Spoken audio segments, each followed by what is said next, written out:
नमस्कार मेरे प्यारे श्रोताओं, आज मैं आपके लिए एक अनोखी कहानी लेकर आई हूँ जो आपके दिल को छू जाएगी। तो बिना देर किए चलिए कहानी शुरू करते हैं। एक गांव में एक किसान अपनी पत्नी और 2 बेटियों के साथ रहता था।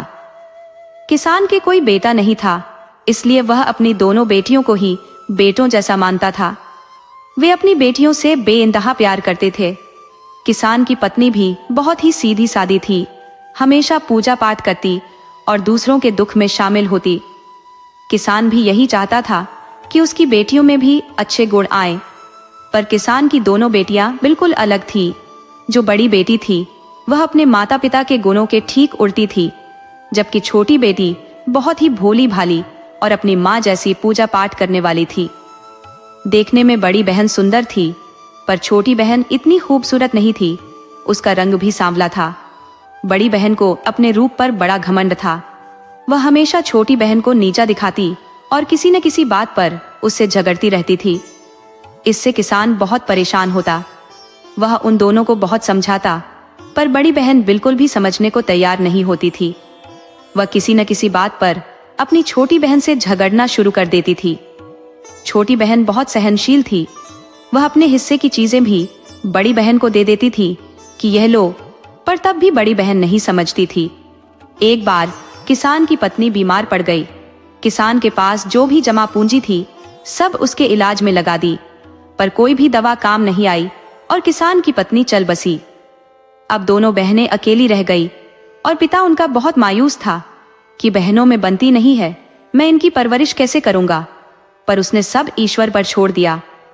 वह अपने खेतों में जाता, काम करता और दोनों बहनें घर के काम करती, पर आपस में लड़ती झगड़ती रहती। इससे किसान बहुत परेशान होता। अब किसान का मन ऊब चुका था। वह रोज की किटकिट से तंग आ चुका था।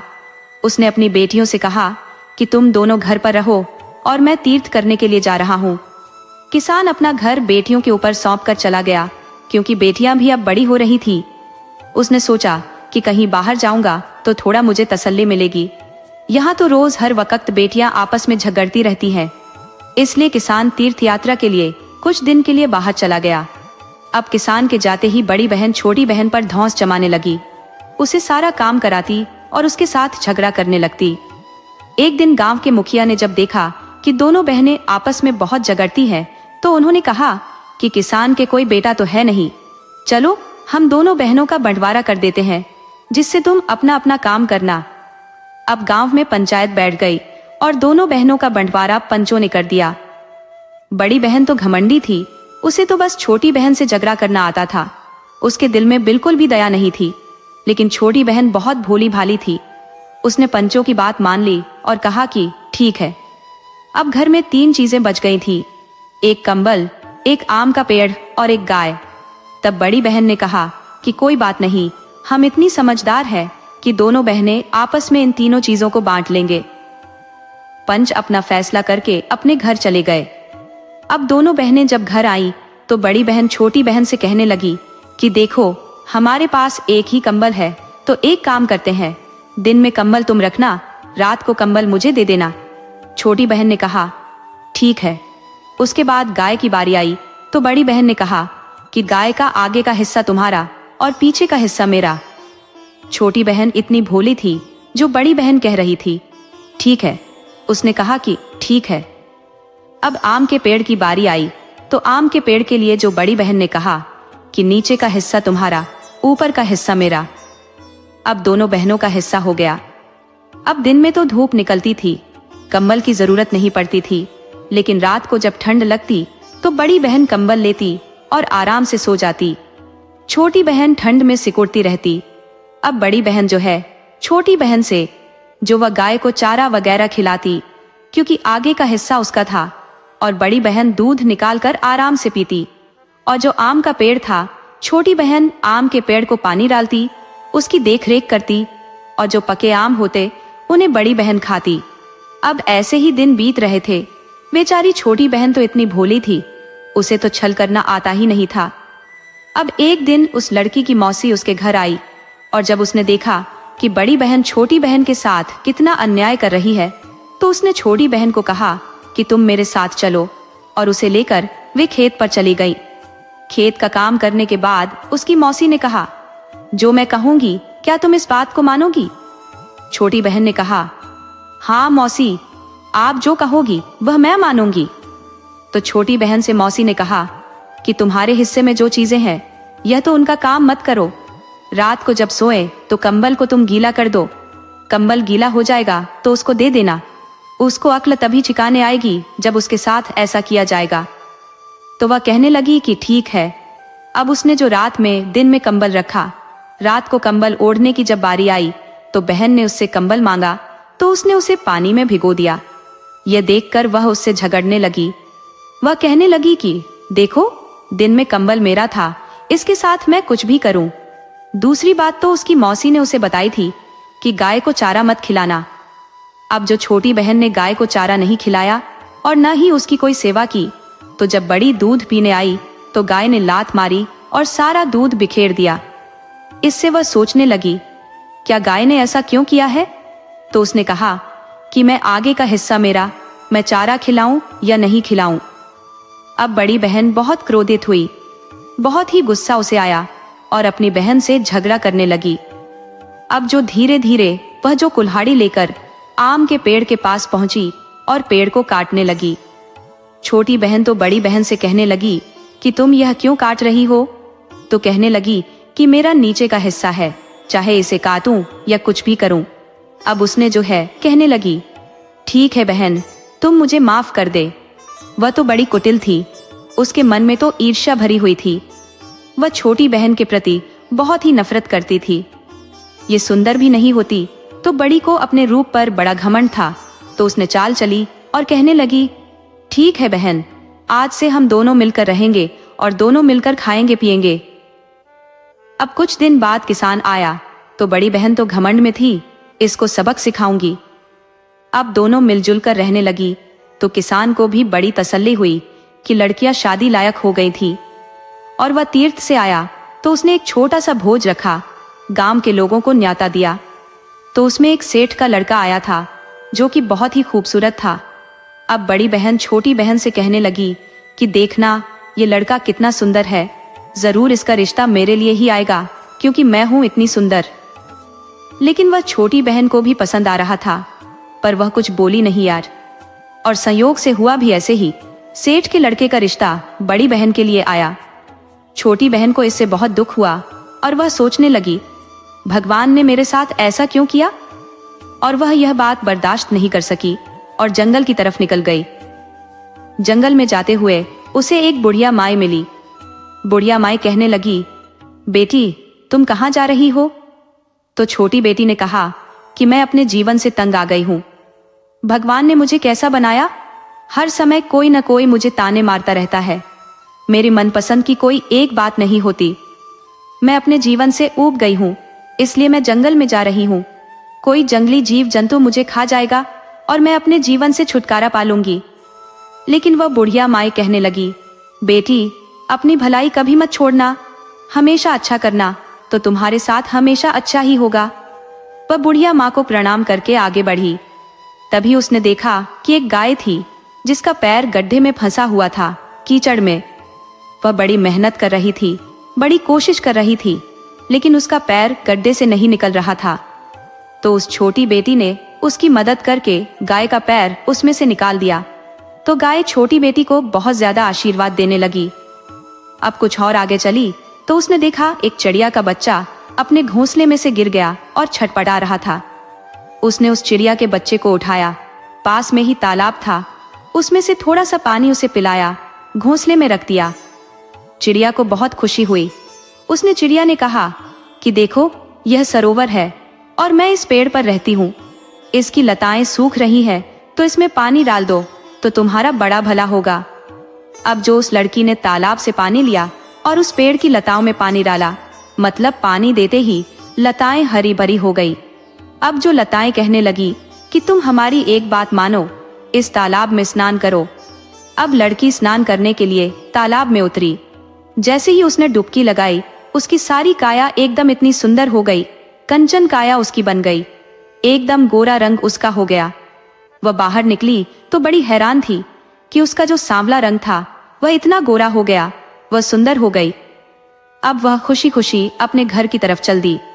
जब वह अपने घर की तरफ चल दी तो घर पहुंची तो बड़ी बहन उसे देखकर हक्की बक्की रह गई और कहने लगी, ये तूने क्या किया? तू इतनी खूबसूरत कैसे हो गई? छोटी बहन थी, वह भूली। उसने सारी बात बड़ी बहन को बता दी। अब बड़ी बहन ने सोचा कि मैं तो हूं ही सुंदर, और उस तालाब में स्नान करूंगी तो और सुंदर हो जाऊंगी, छोटी बहन से ज्यादा सुंदर हो जाऊंगी। उसे अपने रूप का बड़ा घमंड था, तो वह भी जंगल की तरफ चल दी। अब जंगल में जाते हुए उसे फिर वही बुढ़िया मिली। उसने बुढ़िया को न तो प्रणाम किया, न ही कुछ कहा। फिर उस बुढ़िया ने उससे पूछा, बेटी तुम कहाँ जा रही हो? तो वह उसे अनसुना करके चल दी और कहने लगी, तुम्हें क्या मतलब है मैं कहाँ जा रही हूँ? फिर भी बुढ़िया माँ ने कहा कि बेटी अपनी भलाई मत छोड़ना, अगर तुम अच्छा करोगे तो तुम्हारे साथ अच्छा ही होगा। लेकिन बड़ी बहन सुनने को तैयार नहीं थी। वह उसे अनदेखा करके आगे बढ़ गई। आगे गई तो वहीं गाय कीचड़ में फंसी हुई थी। गाय ने कहा कि तुम मेरी मदद कर दो, मेरा पैर कीचड़ में फंसा हुआ है, मैं निकाल नहीं पा रही हूँ। तो बड़ी बहन ने कहा, मुझे इतना टाइम कहाँ है कि मैं तुम्हारी मदद करती। फिर वह फिर आगे बढ़ गई। गाय की उसने कोई मदद नहीं की। अब आगे गई तो उसने देखा एक चिड़िया का बच्चा नीचे गिर पड़ा है। चिड़िया बोली, बहन मेरा बच्चा तड़प रहा है, नीचे गिर गया, उसे थोड़ा पानी पिलाकर इसे मेरे घोंसले में रख दो। वह कहने लगी, हूँ इतना टाइम मुझे कहाँ है जो मैं तुम्हारा इतना काम करती। और उसने देखा लताओं ने भी कहा, जो पेड़ की लताएं सूख गई थी, कि बहन हमें थोड़ा सा पानी डाल दो तो हम हरी भरी हो जाएंगी। तो वह कहने लगी, मुझे इतना टाइम नहीं है कि मैं किसी के लिए यह करती। फिर वह तालाब को देखकर बहुत खुश हुई और वह तालाब के अंदर चली गई। तालाब के अंदर जाते ही उसने जैसे ही डुबकी लगाई, तालाब कीचड़ से भर गया और वह सारी कीचड़ में लथपथ हो गई। यह देखकर बड़ी हैरान हुई कि मेरे साथ क्या हुआ है। अब वह अपने घर की तरफ रोती हुई चली तो अपनी बहन से जाकर झगड़ा करने लगी और कहने लगी, तूने मेरे साथ बहुत धोखा किया। वह कहने लगी, अरे मैंने तुम्हारे साथ कोई धोखा नहीं किया है। जब यह झगड़ रही थी तो सेठ का बेटा अब यह संयोगवश उस दरवाजे पर खड़ा सब सुन रहा था। छोटी बहन कहने लगी कि मैंने तुम्हारे साथ कोई धोखा नहीं किया, मैंने तो जिसकी भी मदद करी तो सबने मुझे आशीर्वाद दिया। तुम तो हमेशा अपनी खूबसूरती के घमंड में रहती हो। बचपन से लेकर आज तक तुमने मुझे बहुत दुख दिए हैं, लेकिन कोई नहीं, मैं तुम्हें बड़ी बहन समझकर छोड़ती रही। ये मेरा दिल नहीं मानता, मैं तुम्हें आज भी अपनी बहन मानती हूँ, मैं तुमसे क्यों गलत बोलूंगी। अब सेठ का लड़का खड़ा हुआ सब बातें सुन रहा था। उसने पूरी बात सुनी तो उसने निर्णय लिया कि वह छोटी बहन से शादी करेगा, जो कि भोली भाली और संस्कारी है। बड़ी बहन तो घमंडी है, उसके साथ तो उसकी जिंदगी बर्बाद हो जाएगी। अब उसने अपना फैसला बदल दिया। बड़ी बहन अपना सिर पटक पटक कर रोने लगी कि यह ऐसा क्यों हो गया। वह लड़का उसे भी बहुत पसंद था और जो सेठ के लड़के की छोटी बहन के साथ धूमधाम से शादी हो गई। अब बड़ी बहन अपनी करनी पर पछताने लगी कि वह अपने घमंड के कारण आज तक सब कुछ कमाती हुई आई है। उसने कभी अच्छा नहीं किया और उसकी छोटी बहन ने उसे समझाया और पूजा पाठ करने की सलाह दी, दूसरों की मदद करने की सलाह दी, तो बड़ी बहन की समझ में आ गया। अब वह छोटी बहन के पैरों में गिरकर माफी मांगने लगी और वह भी फिर सुधर गई। अब वह भी एक संस्कारवान लड़की बन गई थी।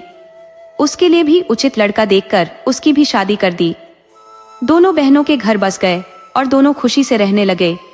अगर दोस्तों आपको हमारी कहानी पसंद आई हो तो प्लीज हमारे चैनल को लाइक करें, सब्सक्राइब करें और शेयर करें। राधे राधे।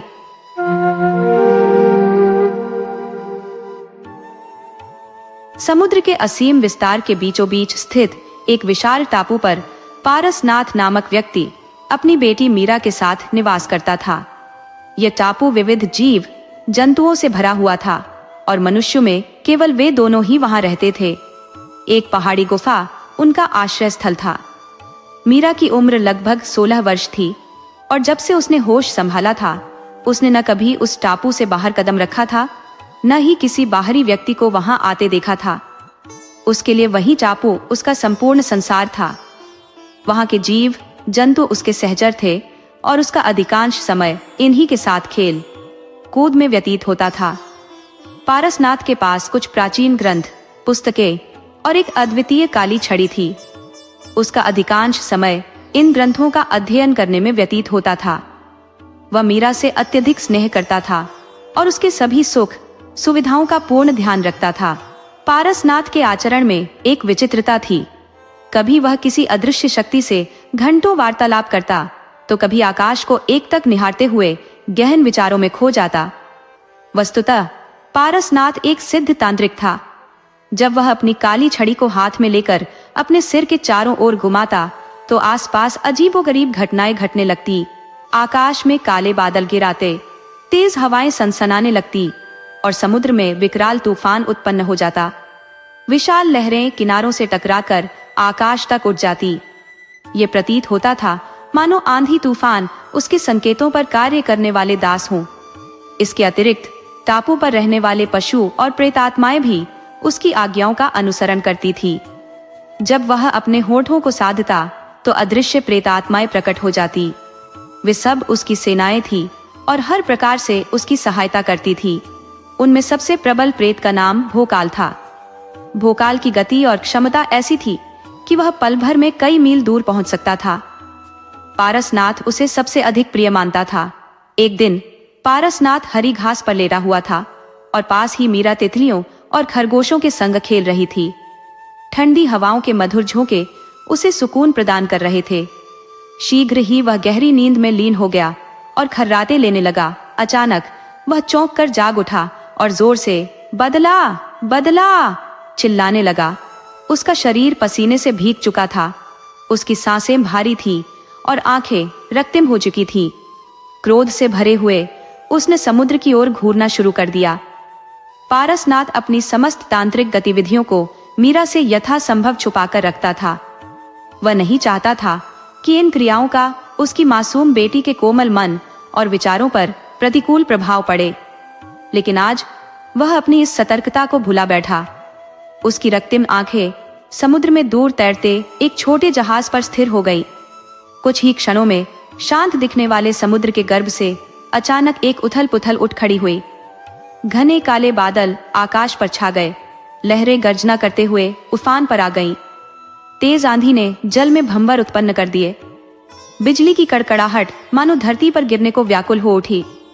समुद्र की उत्ताल तरंगों के मध्य वह जहाज कागज की एक छोटी सी नाव की भांति डगमगाने लगा। कभी जहाज दाईं ओर झुकता तो कभी बाईं ओर। पारसनाथ की दृष्टि उसी पर टिकी थी और ऐसा प्रतीत हो रहा था मानो वह अपनी संपूर्ण शक्ति केंद्रित करके उस जहाज को डुबाने के प्रयास में लगा हो। इस अद्भुत संघर्ष के बीच अंततः समुद्री लहरों ने विजय प्राप्त की। वे उस जहाज को तिनके की तरह बहाकर अपने साथ कहीं दूर ले गई।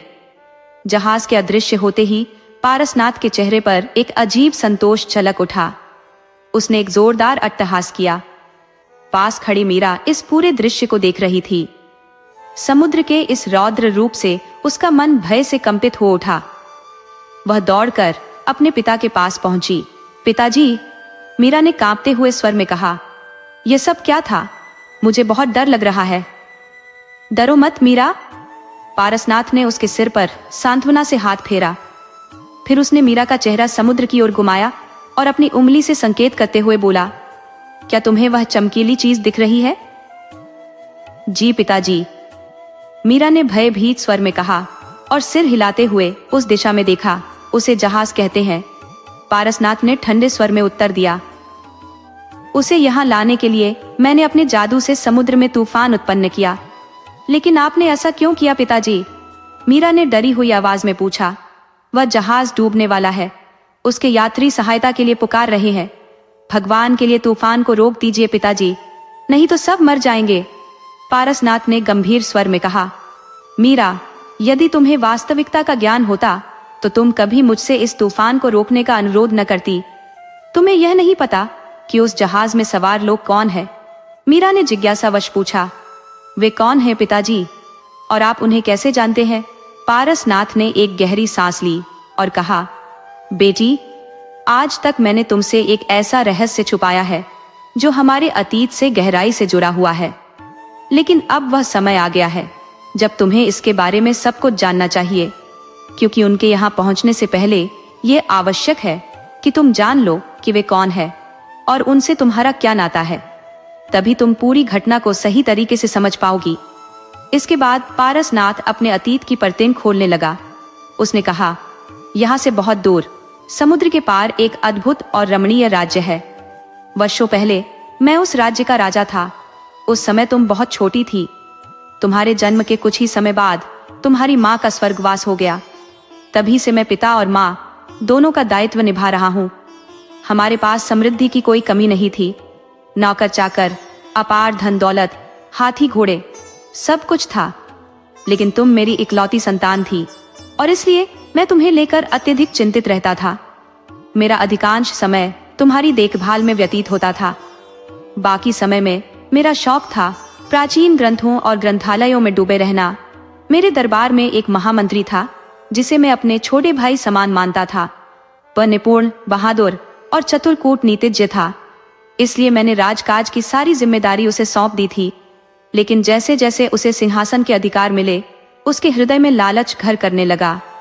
उसने सोचा, जब तुम बड़ी हो जाओगी तो मैं उससे सारे अधिकार वापस लेकर स्वयं राज्य का शासन संभाल लूंगा। यहीं से उसकी सोच दूषित हो गई। उसने मुझे हटाकर स्वयं राजा बनने का स्वप्न देखना शुरू कर दिया। लेकिन मेरे जीवित रहते यह असंभव था। इसलिए उसने एक भयंकर षड्यंत्र की योजना बना डाली। एक दिन महामंत्री ने समुद्र यात्रा का आयोजन किया और मुझे भी इस योजना में सम्मिलित किया। तय तिथि पर मैं और तुम जहाज पर सवार होकर इस यात्रा पर निकल पड़े। जहाज के कप्तान और सभी कर्मचारी उसी महामंत्री के विश्वास पात्र थे। जब जहाज समुद्र, उसने सोचा, जब तुम बड़ी हो जाओगी तो मैं उससे सारे अधिकार वापस लेकर स्वयं राज्य का शासन संभाल लूंगा। यहीं से उसकी सोच दूषित हो गई। उसने मुझे हटाकर स्वयं राजा बनने का स्वप्न देखना शुरू कर दिया। लेकिन मेरे जीवित रहते यह असंभव था। कि मध्य में पहुंचा तो उन्होंने हमें धोखे से एक छोटी नाव में डाल दिया और लहरों के हवाले कर दिया, ये सोचकर कि समुद्र हमें निगल जाएगा। लेकिन जहाज के मल्लाह ने, जो मेरा परम विश्वास पात्र था, पहले ही नाव में खाने पीने का सामान और मेरे सभी ग्रंथ छुपाकर रख दिए थे। समुद्र की अनजान दिशाओं में लहरों से जूझती हमारी नाव बढ़ती रही। उस समय मुझे तुम्हारी सबसे अधिक चिंता थी। मैं तुम्हें अपनी छाती से लगाकर नाव को दिशा देने का प्रयास कर रहा था। दिन बीतते गए और धीरे धीरे हमारे पास बचा हुआ भोजन और जल भी समाप्त हो गया। थकावट और भूख से बेहाल होकर मैंने ईश्वर से प्रार्थना करना शुरू कर दिया। अंततः हमारी पुकार सुन ली गई और हमारी नाव एक दिन इस हरियाली से भरपूर द्वीप के किनारे आ लगी। तभी से हम इस टापू को अपना ठिकाना बनाकर रह रहे हैं। अपने अतीत की यह दुख भरी गाथा सुनकर मीरा की आंखों में आंसू छलक आए।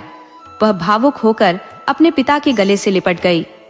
तभी अचानक पारसनाथ ने एक आवाज सुनी। यह आवाज भोकाल नामक प्रेत की थी, जो पारसनाथ का सहायक था। स्वामी, मैं लौट आया हूँ, भोकाल ने कहा। पारसनाथ ने सोचा कि अपनी बेटी के समक्ष अदृश्य शक्तियों के साथ वार्तालाप करना उसे भयभीत कर सकता है। इसलिए उसने मंत्र का उच्चारण किया और मीरा को गहरी निद्रा में सुला दिया। फिर उसने प्रेत से संवाद करते हुए पूछा, आओ प्रेतराज, क्या समाचार लाए हो? जहाज के यात्रियों की क्या स्थिति है? भोकाल ने उत्तर दिया, स्वामी, जैसा आपने आदेश दिया था मैंने वैसा ही किया। मैंने अपनी समस्त शक्ति लगाकर समुद्र में भयंकर तूफान उत्पन्न किया, जिससे जहाज तिनके की भांति डगमगाने लगा। उस दृश्य को देखकर सभी यात्रियों के होश उड़ गए। आपका महामंत्री भयभीत होकर सहायता की गुहार लगाने लगा और मल्लाह के पैरों पर गिरकर प्राण बचाने की प्रार्थना करने लगा। लेकिन उसका पुत्र विराट अत्यंत साहसी और निर्भीक निकला। वह स्वयं एक छोटी नाव लेकर इस टापू की ओर बढ़ रहा है। जहाज के डूबने के बाद अन्य यात्री भी अलग अलग तरीकों से इस टापू की ओर आने का प्रयास कर रहे हैं, किंतु आप निश्चिंत रहे, वे सभी सुरक्षित हैं। घटना का समूचा वृत्तांत सुनकर पारसनाथ हर्षित हो उठा और बोला, प्रेतराज, आज तुमने एक अत्यंत महत्वपूर्ण कार्य संपन्न किया है। इस उपकार के प्रतिफल स्वरूप मैं शीघ्र ही तुम्हें बंधन मुक्त कर दूंगा, ताकि तुम अपने स्वजनों के साथ पुनर्मिलन कर सको। अब तुम शीघ्र ही सभी यात्रियों को सुरक्षित यहाँ ले आओ। ध्यान रहे, कोई भी यात्री किसी प्रकार का अनिष्ट न झेले। मेरे महामंत्री का विशेष ध्यान रखना, क्योंकि मुझे उसके साथ एक पुराना हिसाब पूरा करना है। पारसनाथ की आज्ञा सुनते ही प्रेतराज वहां से अंतर्धान हो गया। उधर विराट अपनी नाव को बड़े कौशल के साथ टापू की ओर खे रहा था। पारसनाथ के निर्देशानुसार प्रेतराज भोकाल ने विराट के आसपास सुरम्य संगीत की मधुर ध्वनियां फैला दी थी। इन ध्वनियों के प्रभाव से विराट हाल ही की घटनाओं को भूल सा गया और निर्विघ्न रूप से उस दिशा में नाव खींचने लगा जहां पारसनाथ और मीरा उपस्थित थे। कई प्रयत्नों के बाद विराट की नाव अंततः टापू के किनारे आ लगी। जैसे ही उसने टापू पर कदम रखा, मीरा की दृष्टि उस पर पड़ी।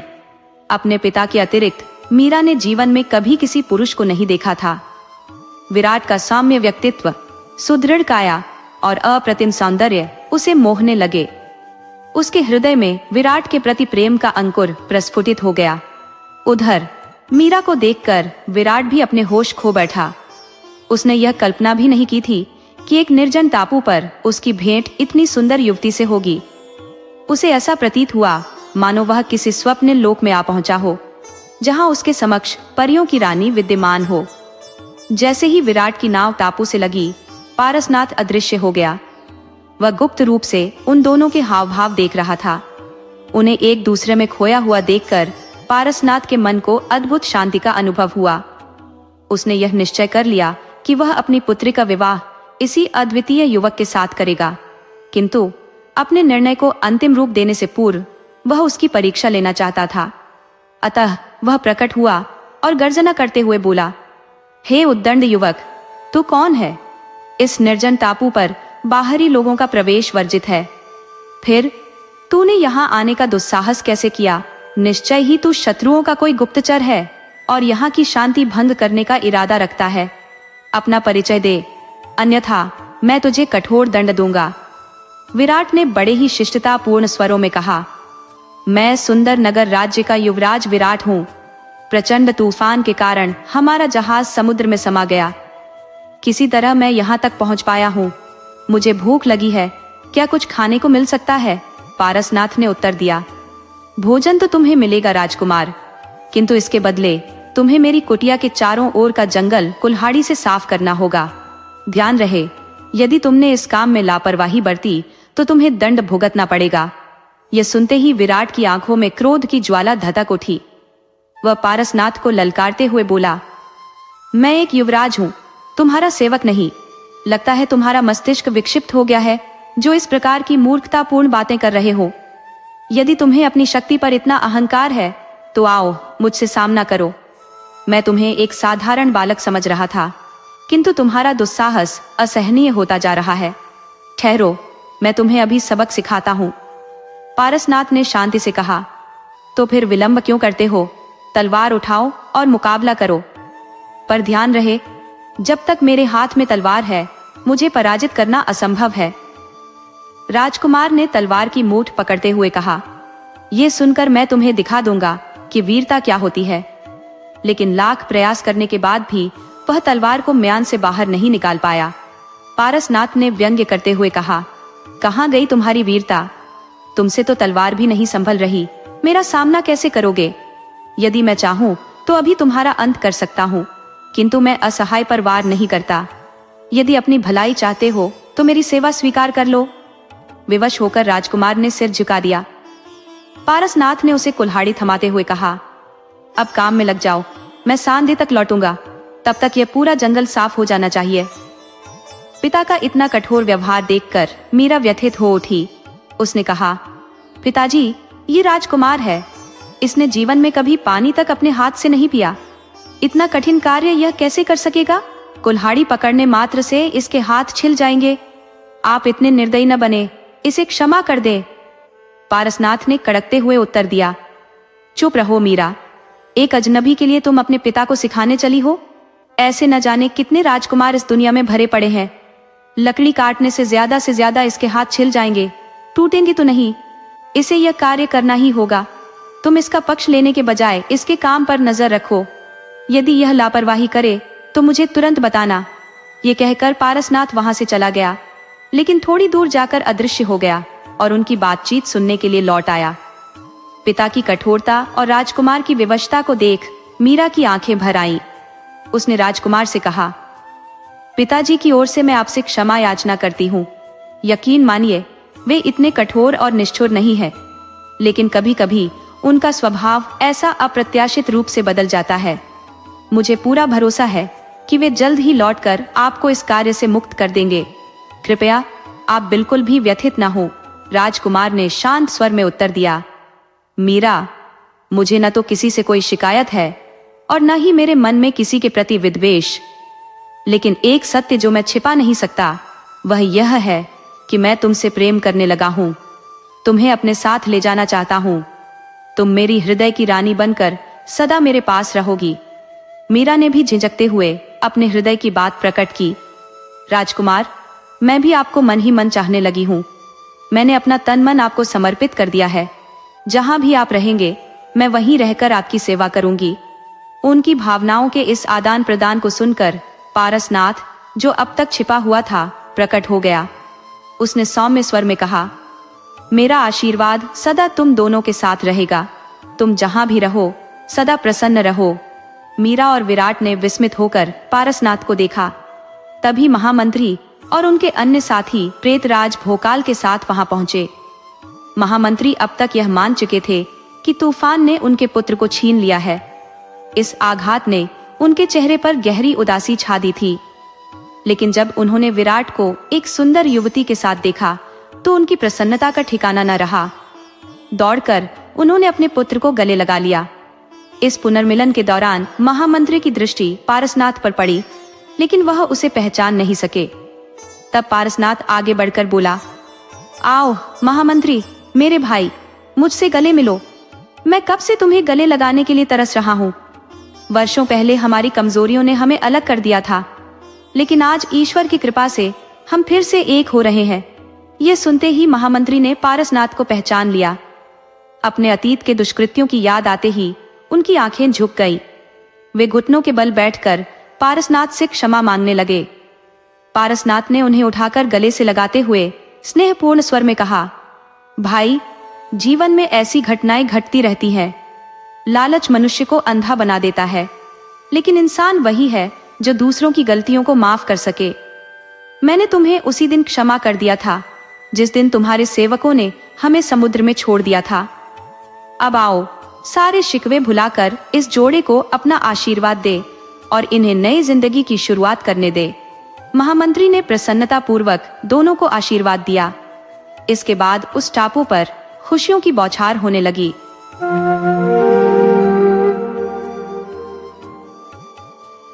बहुत समय पहले की बात है। एक समय की बात है जब एक जमींदार था जो अपनी पत्नी और एक बच्चे के साथ बेहद आराम से जीवन बिता रहा था। उसके पास हल, बैल, जमीन, जायदाद सब कुछ था। गांव के कई किसान उसके खेतों में काम किया करते थे और जमींदार आराम से घर बैठा नौकर चाकरों पर हुक्म चलाता था। जमींदार अपने नौकरों और किसानों पर बहुत कठोर था और सभी लोग उससे बहुत डरते थे। कोई भी उसके मन मुताबिक काम नहीं कर पाता था, क्योंकि उसकी सख्ती से सब घबराते थे। हालांकि जमींदार की पत्नी बहुत दयालु और नेकदिल औरत थी। उसे मजदूरों और किसानों की दयनीय हालत पर बहुत तरस आता था। वह हमेशा जमींदार को समझाती रहती कि वह किसानों, मजदूरों और नौकरों के साथ नरमी से पेश आए, लेकिन जमींदार अपनी आदत से मजबूर था। वह अपनी पत्नी से कहता कि ये लोग इसी के लायक हैं। यदि इनके साथ सख्ती न की जाए तो ये ठीक से काम नहीं करेंगे। ये प्यार की भाषा नहीं समझते। अगर इन पर जरा भी नरमी बरती गई तो ये सिर पर चढ़ जाएंगे और काम नहीं करेंगे। जमींदार से लोग बहुत परेशान थे, लेकिन उसकी पत्नी से सब बहुत खुश रहते थे। जमींदार का एक लड़का भी था जो अभी बहुत छोटा था। एक बार बरसात के मौसम में बारिश बहुत कम हुई, जिससे खेतों को पर्याप्त पानी नहीं मिल पाया। नहर जमींदार के खेतों से काफी दूर थी और कुएं का पानी बरसात के पानी जितना पर्याप्त नहीं था। नतीजतन जमींदार के खेत सूखने लगे। यह देखकर जमींदार ने अपने किसानों और नौकरों को डांटना शुरू कर दिया। उसने गुस्से में कहा, तुम सब कामचोर हो, खेतों को ठीक से पानी नहीं देते। देखो, सारे खेत सूख रहे हैं। अगर इस बार फसल कम हुई तो तुम सबको इसकी सजा मिलेगी। गुस्से में डांटते हुए जमींदार ने अपने खेतों में काम करने वालों को हुक्म दिया कि चाहे जितनी भी मेहनत करनी पड़े, नहर से पानी लाकर खेतों को दो। बेचारे किसान बड़ी मेहनत से नहर से पानी लाने लगे। वे लोग दूर से सिर पर पानी उठाकर लाते थे, फिर भी खेतों को जरूरत के मुताबिक पानी नहीं मिल सका। अब जमींदार ने उन्हें दिन रात काम करने का आदेश दिया। बेचारे मजदूरों पर इतने अत्याचार हुए कि उन्हें खाने पीने और आराम करने का समय भी नहीं मिल पाता था। कहते हैं कि ईश्वर को अन्याय से सख्त नफरत होती है और इसका परिणाम भी जरूर मिलता है। इसी कारण जमींदार के खेतों में इतनी मेहनत करने के बावजूद फसल अच्छी नहीं हो पाई। भरपूर पानी देने के बावजूद खेत अपने आप सूख गए और जमींदार की फसल खराब हो गई। उसने इसका सारा दोष किसानों पर मढ़ दिया और जो थोड़ा बहुत अनाज उगा था वह भी अपने गोदाम में रख लिया। किसानों को न तो एक मुट्ठी अनाज मिला, न ही उनकी मजदूरी। बेचारे किसान भूख से तड़पने लगे। उनके बीवी बच्चे भी भूख से बिलखने लगे, मगर जमींदार का दिल नहीं पसीजा। आखिरकार सारे किसान गांव छोड़कर किसी दूसरे गांव चले गए और वहां के जमींदार के यहाँ काम करने लगे। इस घटना पर जमींदार की पत्नी ने उसे समझाया, देखो, किसानों के साथ बुरा बर्ताव करने का नतीजा ही है कि हमारे खेतों में फसल अच्छी नहीं हुई। तुमने उनके साथ बहुत अन्याय किया, इसी वजह से भगवान ने हमारे खेत सूखा दिए, जबकि अन्य लोगों के खेतों में बारिश न होने के बावजूद अच्छी फसल हुई है।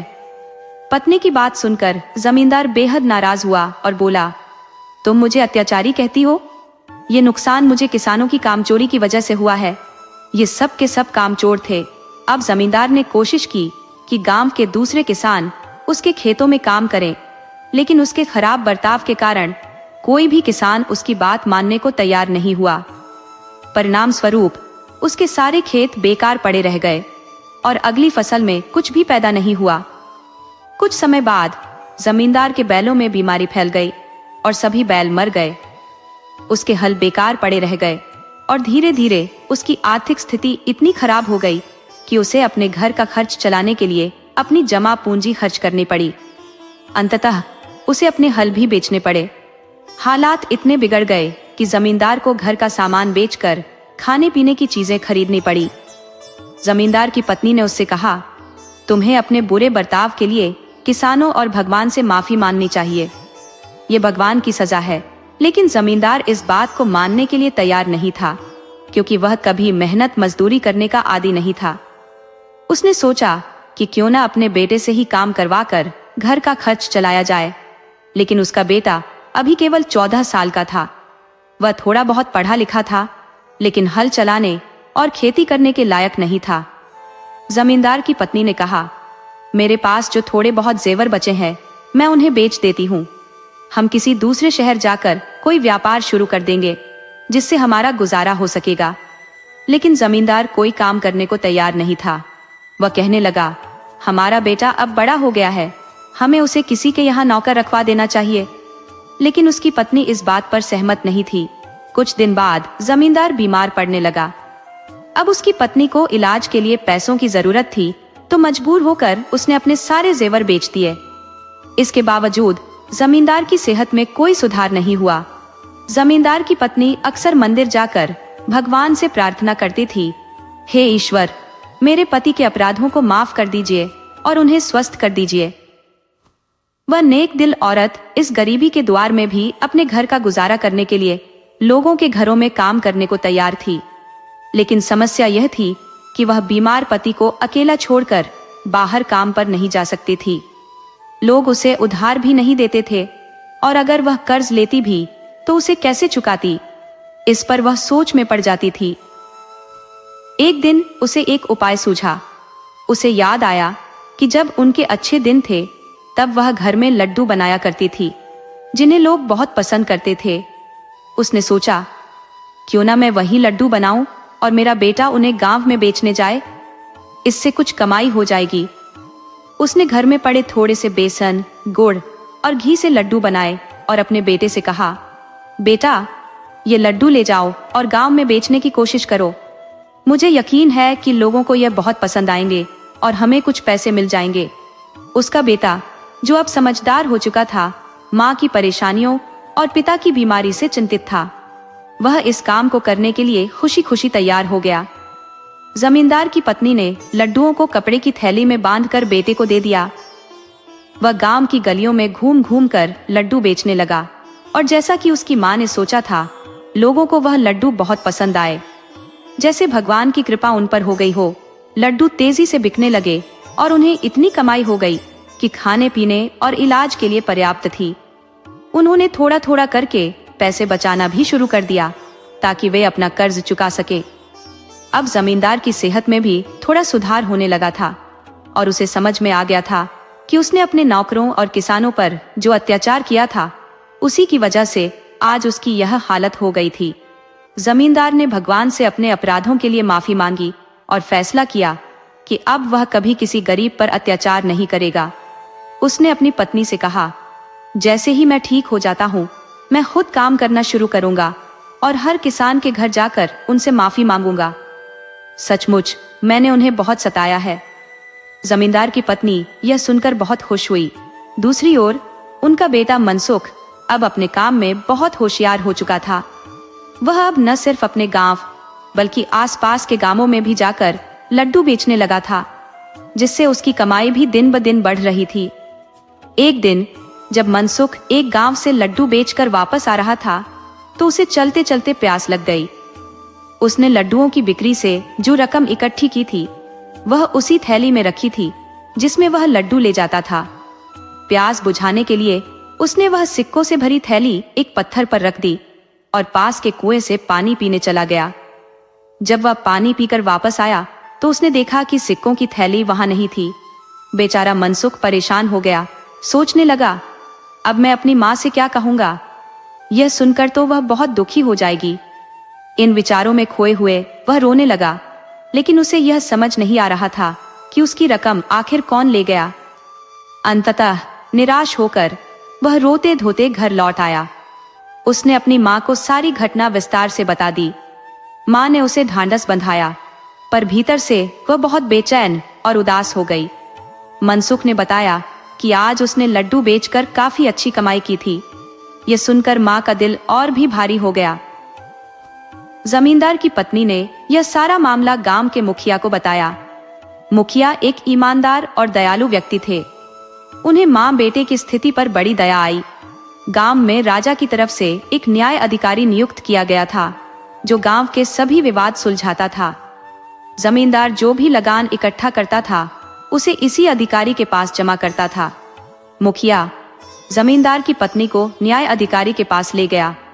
चूंकि जमींदार अभी पूरी तरह स्वस्थ नहीं हुआ था, इसलिए उसकी पत्नी अपने बेटे मनसुख को लेकर अधिकारी के पास पहुंची। न्याय अधिकारी ने मनसुख की पूरी बात ध्यान से सुनी और फिर जमींदार की पत्नी से पूछा, तुम लड्डू बनाने में कौन कौन सी सामग्री का उपयोग करती हो? वह बोली, मैं बेसन, गुड़ और घी का इस्तेमाल करती हूँ और फिर इन लड्डुओं को कपड़े की थैली में बांधकर मनसुख को दे देती हूँ। शाम को जब लड्डू बिक जाते हैं तो मनसुख उसी थैली में बिक्री से मिली रकम रखकर मुझे लौटा देता है। न्याय अधिकारी ने उनकी बातें ध्यान से सुनी और उसी समय पूरे गांव में घोषणा करवा दी कि आज कचहरी में एक अनोखे मामले की सुनवाई होगी, जिसमें पत्थर को चोरी के इल्जाम में गिरफ्तार किया गया है और उससे पूछताछ की जाएगी। सभी लोग इस अनोखे मुकदमे की कार्यवाही सुनने के लिए कचहरी में आए। साथ ही कचहरी में आने के लिए उन्हें 4 आने का शुल्क देना होगा। जब जमींदार और उसकी पत्नी ने यह सुना तो वे सोचने लगे कि न्याय अधिकारी शायद यह सोच रहा है कि इस तरह जो भी रकम जमा होगी वह उन्हें चुराई गई रकम के बदले में दे दी जाएगी, वरना पत्थर से कैसी पूछताछ की जा सकती है। गांव के लोगों ने जब यह ऐलान सुना तो वे भी सोचने लगे कि न्याय अधिकारी के दिमाग में जरूर कोई चालाकी है, जो वह पत्थर से पूछताछ करना चाहता है। लेकिन चूंकि पूरे गांव को न्याय अधिकारी की ईमानदारी और न्यायप्रियता पर भरोसा था, इसलिए सबको इस अजीबोगरीब मामले की कार्यवाही सुनने का बहुत शौक हुआ। घोषणा के बाद न्याय अधिकारी ने मनसुख के साथ एक सिपाही को उस जगह पर भेजा जहां मनसुख ने अपनी थैली पत्थर पर रखी थी। साथ ही यह आदेश भी दिया कि जिस पत्थर पर थैली रखी थी उसे गिरफ्तार कर कचहरी में पेश किया जाए। गांव वालों को जब इस बात की खबर मिली तो वे हैरान रह गए और सोचने लगे कि कि क्या न्याय अधिकारी सच में एक पत्थर से पूछताछ करेगा। आखिरकार सभी गांव वाले निर्धारित समय पर कचहरी के बाहर पहुंच गए। थोड़ी देर बाद न्याय अधिकारी कचहरी से बाहर आया और गांव वालों से कहने लगा, हमने पत्थर से पूछताछ कर ली है। उसने अपनी बेगुनाही का यकीन दिलाया है और कहा है कि वह उस व्यक्ति को पहचानता है जिसने यह रकम चुराई है। इसलिए अब आप सभी में से हर व्यक्ति बारी बारी से अंदर आएगा। कचहरी में पत्थर के पास ही पानी से भरा हुआ एक बर्तन रखा हुआ था। हर व्यक्ति को अपने साथ लाए 4 आने उस बर्तन में डालकर अपना बयान देना था कि उसने रकम नहीं चुराई। अगर पत्थर ने किसी के खिलाफ गवाही नहीं दी तो हम इस पत्थर को ही सख्त सजा देंगे। ये ऐलान सुनते ही हर आदमी के दिल में सवाल उठने लगा कि आखिर पत्थर भी भला कैसे बोल सकता है। न्याय अधिकारी ने ये कौन सा नायाब खेल रचा है। फिर भी सभी यह देखने के लिए उत्सुक थे कि आखिर इसका अंजाम क्या होगा। न्याय अधिकारी कचहरी के एक किनारे खड़ा हो गया। लोग उसके निर्देशानुसार एक एक करके अंदर आने लगे। अधिकारी के हुक्म के मुताबिक हर आदमी अपने साथ लाए पैसे उस पानी से भरे बर्तन में डालने लगा। न्याय अधिकारी हर व्यक्ति से पूछता, क्या तुमने इस लड़के की रकम चुराई है। जब कोई इनकार करता तो अधिकारी पत्थर की तरफ देखता और कहता, बता रे पत्थर, क्या ये आदमी सच कह रहा है। पत्थर कोई जवाब नहीं देता और अधिकारी उस आदमी को अलग खड़ा कर देता और कहता, तुम्हारी बात सच है क्योंकि पत्थर ने तुम्हारे खिलाफ कुछ नहीं कहा, इसलिए तुम निर्दोष हो। फिर वह कहता, पत्थर तभी बोलेगा जब असली चोर को पहचान लेगा और उसके खिलाफ सबूत पेश करेगा। लोग एक एक करके आते रहे और ये अजीब खेल देखते रहे। सबके मन में यही उत्सुकता थी कि देखें आखिर पत्थर कब और क्या बोलेगा। कई लोग निर्दोष साबित होते रहे। अंततः एक आदमी ने जैसे ही 4 आने उस बर्तन में डाले, न्याय अधिकारी ने उसे गौर से देखा और पूछा, क्या तुमने इस लड़के की रकम चुराई है। उस आदमी ने मना कर दिया। इसके बाद अधिकारी ने बर्तन के अंदर झांका और तुरंत सिपाही को आदेश दिया, इस आदमी को गिरफ्तार कर लो क्योंकि इस पत्थर ने इसकी पहचान चोर के रूप में की है। साथ ही उसने कहा, जो सबूत पत्थर ने दिया है वह भी सबके सामने पेश किया जाएगा। उस आदमी को पकड़कर न्याय अधिकारी सबके सामने ले गया और बोला, पत्थर ने इस आदमी को चोर साबित कर दिया है, इसलिए इसे आदेश दिया जाता है कि वह मनसुख के सारे पैसे लौटा दे, वरना इसे जेल में डाल दिया जाएगा और इसके हल बैल भी बेच दिए जाएंगे। ये सुनकर सब लोग हैरान रह गए। कभी वे अधिकारी को देखते, कभी उस आरोपी को और कभी उस पत्थर को। वह आदमी बार बार अपनी बेगुनाही की दुहाई दे रहा था। तब अधिकारी ने कहा, तुम इस तरह से अपनी गलती मानने वाले नहीं हो, लेकिन अब हम पत्थर के दिए सबूत को सबके सामने रखेंगे। तब सबको यकीन हो जाएगा कि तुम ही असली चोर हो, लेकिन तब तुम्हें वही सजा दी जाएगी जो पहले बताई गई है। इसलिए बेहतर यही होगा कि तुम अपना अपराध मान लो, वरना जेल में डाल दिए जाओगे और अपने हल बैल से भी हाथ धो बैठोगे। आखिरकार उस आदमी ने अपना गुनाह कबूल कर लिया कि मनसुख की थैली उसने ही चुराई थी। अब मुखिया ने न्याय अधिकारी से कहा, आप वह सबूत भी दिखा दीजिए जो पत्थर की गवाही से मिला है। न्याय अधिकारी मुस्कुराया और बोला, असल में यह पत्थर तो बेजान है। आप सब जानते हैं कि इसकी न आंखें हैं न जुबान। ये किसी को क्या पहचान सकता है और क्या गवाही देगा। पर न्याय की नजरें निर्दोष और दोषी में फर्क कर सकती हैं। मैंने पत्थर की गवाही की बात बस यूं ही फैला दी थी। असल बात यह है कि मनसुख जो लड्डू बेचता है वो बेसन और घी के बने होते हैं। जिस थैली में उसने लड्डू बेचकर पैसे रखे थे वह भी घी से चिपचिपी हो गई थी। मनसुख ने पहले ही बताया था कि उसने अपने पैसे उसी थैली में रखे थे और घी के कारण सिक्के भी चिपचिपे हो गए थे।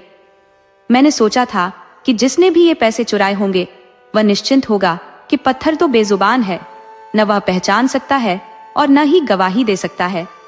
लेकिन मुझे यकीन था कि जब वह चोर अपने 4 आने के सिक्के इस पानी से भरे बर्तन में डालेगा तो सिक्कों की चिकनाई पानी की सतह पर तैरने लगेगी, जिससे असली चोर की पहचान हो जाएगी।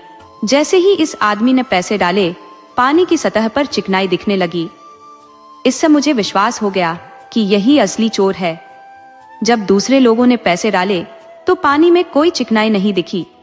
मुखिया और बाकी लोग न्याय अधिकारी की ऐसी चालाकी देखकर दंग रह गए। सभी उसकी तारीफ करने लगे। इसके बाद न्याय अधिकारी ने अपने सिपाहियों को उस आदमी के घर से मनसुख की पैसों की थैली लाने का आदेश दिया और वह थैली वापस मनसुख को दे दी। गांव वालों से इकट्ठे किए गए 4 आने भी सबको लौटा दिए गए। मनसुख अब बहुत खुश था। न्याय अधिकारी ने जमींदार की पत्नी से पूछा, तुम ये लड्डू खुद क्यों बेचती हो? तुम्हारा पति कहाँ है और वह क्या करता है? जमींदार की पत्नी पहले तो चुप रही, फिर उसकी आंखों में आंसू आ गए। उसने अपनी पूरी कहानी न्याय अधिकारी को सुनाई। न्याय अधिकारी ने उसकी हिम्मत और मनसुख की मेहनत की बहुत तारीफ की और सरकारी खजाने से 100 अशर्फिया देने का फैसला किया ताकि वह अपने पति का इलाज करवा सके। साथ ही उसने कहा, जब तुम्हारा पति ठीक हो जाए तो उसे हमारे पास भेजना। हम उसे कर्ज दिलवाकर हल बैल और खेती का सारा सामान दिलवा देंगे। न्याय अधिकारी ने मनसुख से कहा, अब तुम लड्डू बेचने मत जाओ, तुम्हें पाठशाला जाकर अपनी पढ़ाई करनी होगी। इस तरह जमींदार की पत्नी और मनसुख की जिंदगी में नया मोड़ आया। सरकारी खजाने से मिले पैसों से जमींदार की पत्नी ने अपने पति का इलाज करवाया और कुछ ही दिनों में वह स्वस्थ हो गया। उसने हर किसान के घर जाकर उनसे माफी मांगी और भविष्य में अच्छा बर्ताव करने का वादा किया। जमींदार और उसके परिवार के दिन घर से बदल गए। अब वे खुशी और सुकून से अपने दिन बिताने लगे। जमींदार का स्वभाव पूरी तरह बदल गया था। वह अब बहुत दयालु और ईमानदार हो गया था। जमींदार के सभी नौकर और मजदूर भी उसके इस नए स्वभाव से बहुत खुश थे।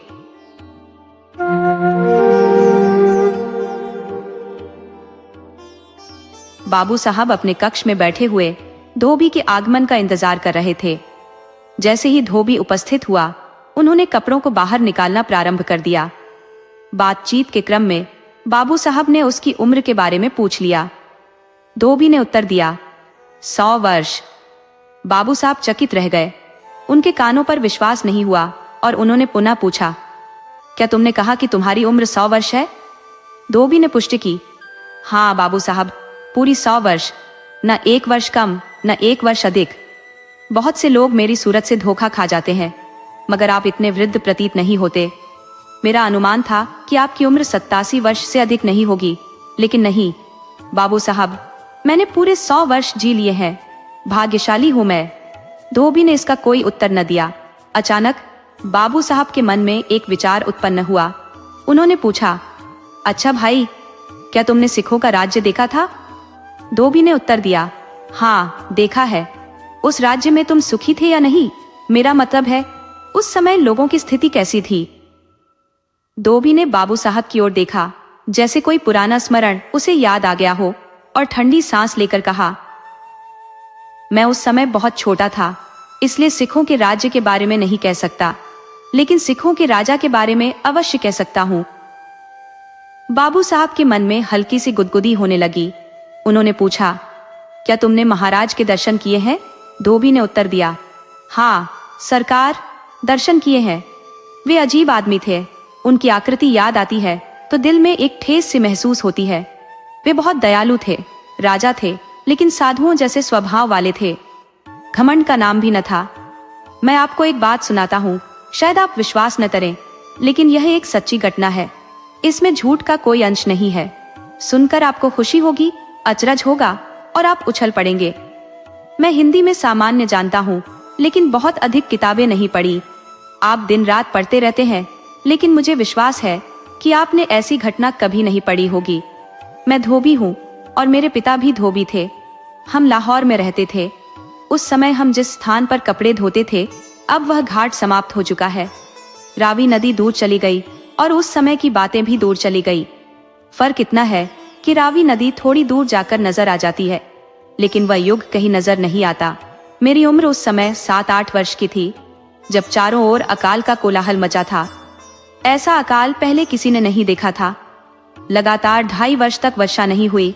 किसान रोते थे। तालाब, नदी, नाले सब सूख गए। पानी कहीं नजर नहीं आता था। मैं आज भी उन दिनों को कल की तरह याद करता हूँ। हमने कई प्रकार के टोटके किए, पानी बरसाने की दुआएं की, लेकिन वर्षा नहीं हुई। मुसलमान मस्जिदों में नमाज पढ़ते, हिंदू मंदिरों में पूजा करते, सिख गुरुद्वारों में ग्रंथ साहब का पाठ करते, फिर भी वर्षा नहीं होती थी। भगवान की कृपा नहीं हो रही थी। दुनिया भूख से मर रही थी। बाजारों में रौनक नहीं थी, दुकानों पर ग्राहक नहीं थे और घरों में अनाज नहीं था। ऐसा लग रहा था कि जैसे प्रलय का दिन निकट आ गया है। सबसे बुरी स्थिति किसानों की थी। मेरे दादा के चेहरे पर खुशी का कोई निशान नहीं था। सभी की आंखें आकाश की ओर लगी रहती थी, लेकिन वहां दुर्भाग्य की घटाएं थी, पानी की घटाएं नहीं थी। अनाज की कीमतें अत्यधिक बढ़ गई थी और लोग रो रहे थे। अंततः ऐसा हाल आ गया कि हमारे घर में खाने के लिए कुछ भी नहीं था, केवल तन के कपड़े रह गए थे। सोचने लगे, अब क्या होगा। मेरे दादा भगवान से प्रार्थना करते थे। वह बहुत हंसमुख व्यक्ति थे, हर समय मुस्कुराते रहते थे। कहते थे कि जो संकट आए उसे हंसकर सहो, रोने से संकट कम नहीं होता बल्कि बढ़ता है। मैंने सुना है कि मेरे पिता की मृत्यु पर उनकी आंखों से एक बूंद आंसू नहीं गिरी थी, लेकिन उस समय वे भी रो रहे थे।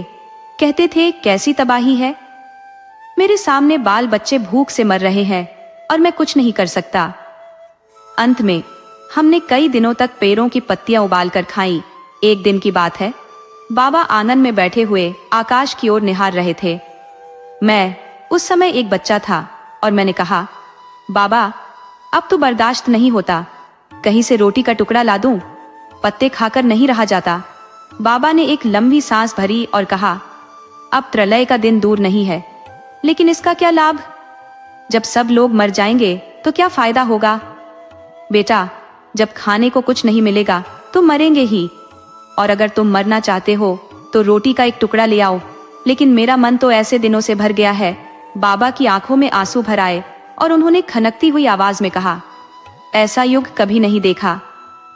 तुम तो पेड़ों के पत्तों पर निर्भर हो, लेकिन गांव के लोग मेंढक और चूहे तक खा रहे हैं। पेट सब कुछ सहन कर लेता है, लेकिन ये वस्त्र असहनीय है। इस समय किसी को क्या परवाह है। बादल क्यों नहीं बरसते। हमारी इच्छाएं बदल गई है, वरना ऐसा समय कभी नहीं आया था।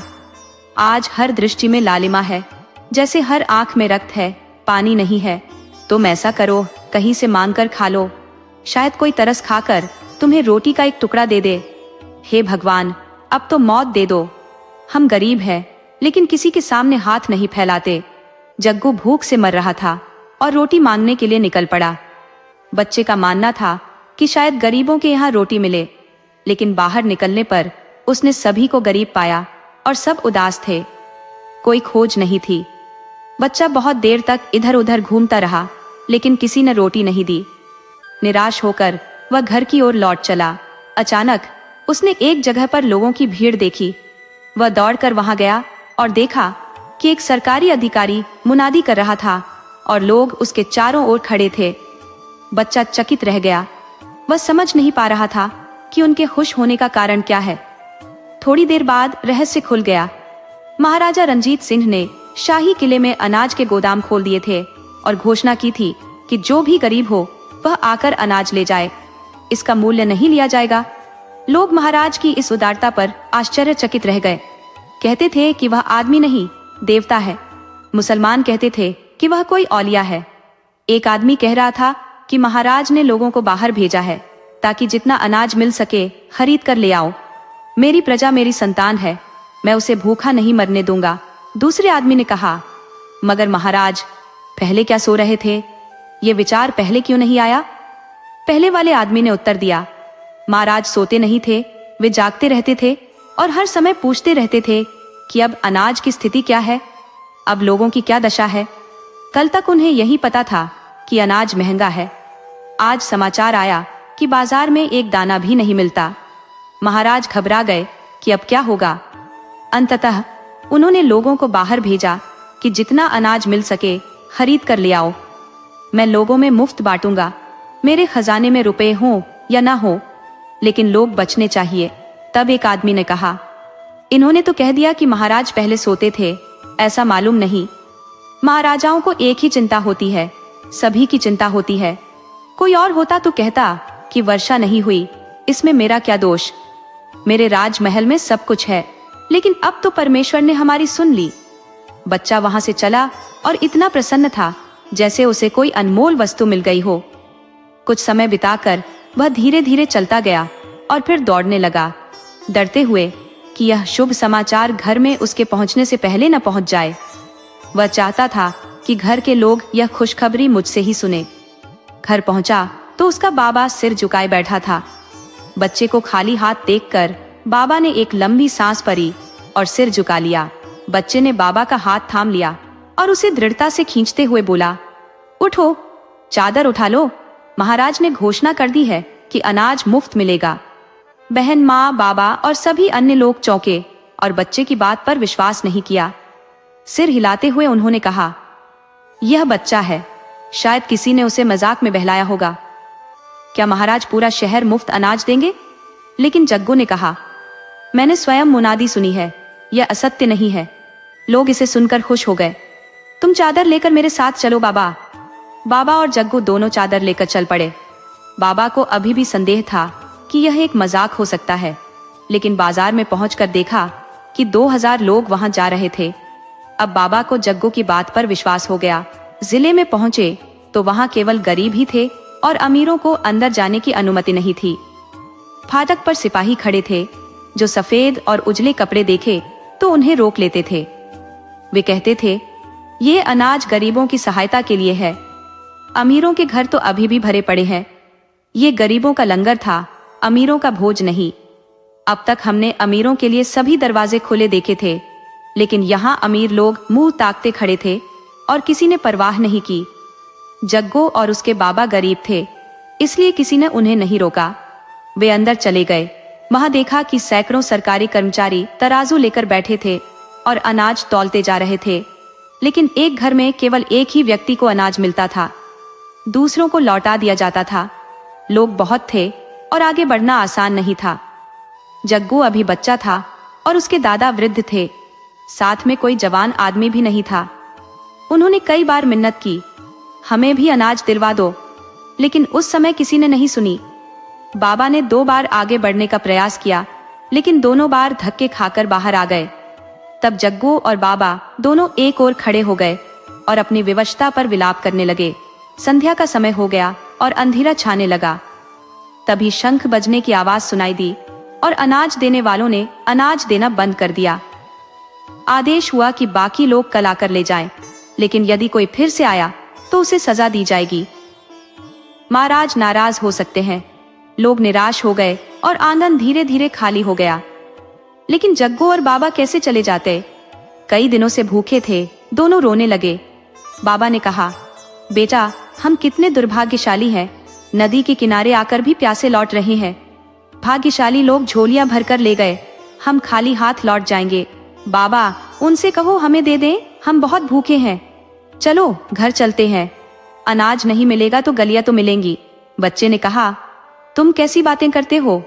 ये लोग अब अनाज नहीं देंगे, कल फिर आना पड़ेगा। आज क्या खाएंगे? गरीबों के लिए केवल गम है आज की रात।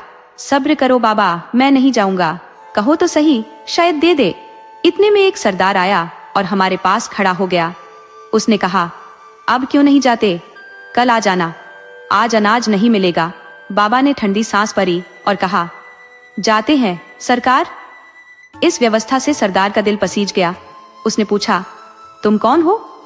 सरदार साहब ने कहा, कल नहीं आ सकोगे, लेकिन गरीब आदमी हूं, मैं बूढ़ा हूं और यह बच्चा भी। भीड़ में नहीं पता कि कल मौका मिलेगा या नहीं। आज मिल जाता तो रात को पीस कर खा लेते। तुम्हारे घर में कोई जवान नहीं है? नहीं सरकार, यह बालक का पिता था, वह मर चुका है, फिर भी कल आना कठिन है। तब जग्गू बोला, सरकार आज ही दिला दें। सरदार साहब हंसकर बोले, आओ आज ही दिला देता हूँ। बाबा, मैंने कहा था आज अनाज मिल जाएगा। सरदार साहब हंसने लगे। बाबा ने जग्गू को चुप रहने का इशारा किया तो जग्गू चुप हो गया। सरदार साहब ने कहा, आओ तुम्हें दे देता हूँ। वे लोग सरदार साहब के पीछे पीछे चल पड़े। उन्होंने अनाज के ढेर के पास पहुंचकर एक कर्मचारी से कहा, इस वृद्ध को 20 शेर गेहूं दे दो। वह व्यक्ति बाबा से बोला और चादर फैलाकर गेहूं तौलने लगा। बाबा ने पूछा, सरकार ये फिर कब मिलेगा? हम कई दिनों से भूखे हैं। सरदार साहब हंसते हुए बोले, तो और क्या चाहते हो? सरकार शब्द का प्रयोग करते हुए मुझे शर्म आती है, मैं और क्या कर सकता हूँ? नहीं, अगर 20 सिर और मिल जाएं तो बहुत कृपा होगी। आपकी जान के लिए दुआ करता रहूंगा। बड़े लालची हो सरदार साहब, पेट भरने की बात हो रही है, नहीं तो हम बेगैरत नहीं होते। अगर सभी को इस तरह से देंगे तो अनाज कैसे पूरा होगा? राजमहल में मोतियों की कमी नहीं है, फिर भी द्वार पर आना पड़ेगा। शहर में आपकी प्रतिष्ठा बढ़ेगी। बाबा ने जग्गू से कहा, इनको नमस्कार करो, इन्हीं की वजह से हम बच गए, नहीं तो रात रोते रोते कट जाती। जग्गू ने आगे बढ़कर उनके पैर छू लिए। जीते रहो बेटा। तुम्हारा नाम क्या है? सरदार साहब ने पूछा। जग्गू, अब अनाज मिल गया, जाओ और रोटियां पकाकर खाओ। जग्गू ने कहा। सरकार, 20 और दे दीजिए। सरदार साहब ने कहा। तू तो अपने बाबा से भी ज्यादा लोभी निकला। सरदार साहब ने तौलने वाले से कहा। बीज से और तौलने वाला बूढ़ा है, बार बार कैसे आएगा? अभी से और अनाज मिल गया। सरदार साहब ने कहा। अब खुश हो जाओ, वाहे गुरु आपका यश बढ़ाए। सरदार साहब बोले, महाराज की जान की दुआ दूं, ये सब उनकी कृपा है, नहीं तो लोग भूखे मर जाते। सच पूछो तो यह उनका धर्म था, अगर ऐसा न होता तो तुम राजा के भाग्यशाली बनते। बाबा ने कहा। सच्चाई यही है सरकार, महाराज ऋषि है। सरदार साहब ने उत्तर दिया। ऋषि तुम क्या होंगे, आदमी बने रहना ही बड़ी बात है। अब तक तौलने वाले सभी लोग जा चुके थे, किले में केवल हम ही बचे थे। सरदार साहब ने कहा। अब इसे उठाकर ले जाओ, गरीब दावत में जाकर बहुत खाता है, इस बारे में नहीं सोचता कि बचेगा या नहीं। बाबा ने कहा। सरदार साहब, गठरी भारी है, अगर कोई इसे सिर पर रख दे तो ले जाऊंगा। सरदार साहब ने गठरी उठाकर बाबा के सिर पर रख दी। बाबा 2 कदम चले और गिर पड़े। सरदार साहब ने कहा, इतना अनाज क्यों बनवा लिया जो उठाया नहीं जा रहा? सिर तक अनाज ही ले लेते तो यह तकलीफ ना होती। लोग अपनी देह की ओर ध्यान नहीं देते। किसी को बुलाओ, तुमसे नहीं उठेगा। पापा ने आह भरी और कहा। सरकार, मेरी सहायता कौन करेगा? सरदार साहब ने कुछ देर सोचा और फिर गठरी अपने सिर पर उठाकर चलने लगे। वे दोनों दंग रह गए। दोनों के शरीर के हर अंग से उनके लिए दुआएं निकल रही थी। वे सोचते थे कि यह आदमी देवता है। धोबी ने कहा। जब हम घर पहुंचे और सरदार साहब अनाज की गठरी हमारे आंगन में रखकर लौट रहे थे, तो मैं और मेरे बाबा दोनों उनके साथ बाजार तक चलाए। बाबा बार बार कहते थे कि इसका फल आपको वाहे गुरु देंगे, मैं इसका प्रतिदान नहीं कर सकता। अचानक वहीं से एक सैनिक प्रकट हुआ। सरदार साहब जिस स्थान पर खड़े थे वहां प्रकाश फैला हुआ था। सिपाहियों ने उन्हें पहचान लिया और तलवारें निकालकर सलाम किया। यह दृश्य देखकर बाबा भयभीत हो गए और सोचने लगे कि यह कौन हो सकता है। अवश्य ही यह कोई उच्च अधिकारी होगा, वरना सिपाही ऐसे सलाम नहीं करते। जब सरदार साहब चले गए तो बाबा उन सिपाहियों के पास गए और पूछा कि वे कौन थे। उनमें से एक ने आश्चर्यचकित होकर बाबा की ओर देखा और उत्तर दिया, तुम नहीं जानते, ये हमारे महाराष्ट्र के महाराज हैं। बाबा आश्चर्यचकित रह गए। उनकी आंखें खुली की खुली रह गईं। उनके मुंह से एक शब्द भी नहीं निकला। वे सोचने लगे कि ये वही महाराज हैं जिनके एक इशारे से सेना में हलचल मच जाती थी, जो अपने समय के सबसे प्रमुख राजा थे, जिनके सामने बड़े बड़े वीर भी हाथ जोड़ देते थे। आज वे एक धोबी के घर पर गेहूं की गठरी छोड़ने आए थे। ये असली महाराज थे। इनका राज्य जन जन के दिलों में बस गया है। धोबी ने आगे कहा। उस रात हमें नींद नहीं आई। पूरा घर महाराज के लिए दुआएं मांगता रहा। अगले दिन जोरदार बारिश हुई। कहानी समाप्त करने के बाद धोबी चुप हो गया। बाबू साहब के रोंगटे खड़े हो गए। उनकी आंखों में आंसू भर आए और वे सोचने लगे, अब वह समय कहां चला गया। आज के राजा ऐसे क्यों नहीं दिखते। आज के शासकों को भ्रमण का शौक है, विषय वासनाओं में रुचि है, परंतु अपनी प्रजा के हित और अहित का ध्यान नहीं रखते। बाबू साहब ने धोबी की ओर देखा, जिसकी आंखें भी नम थी। बाबू साहब ने एक ठंडी सांस भरी। धोबी के कपड़े गिरने लगे और कहा, बाबू साहब, कृपया 14-15 में 20 कमीजें लिख लीजिए। बाबू साहब ने काफी कुछ उठाया और लिखने लगे।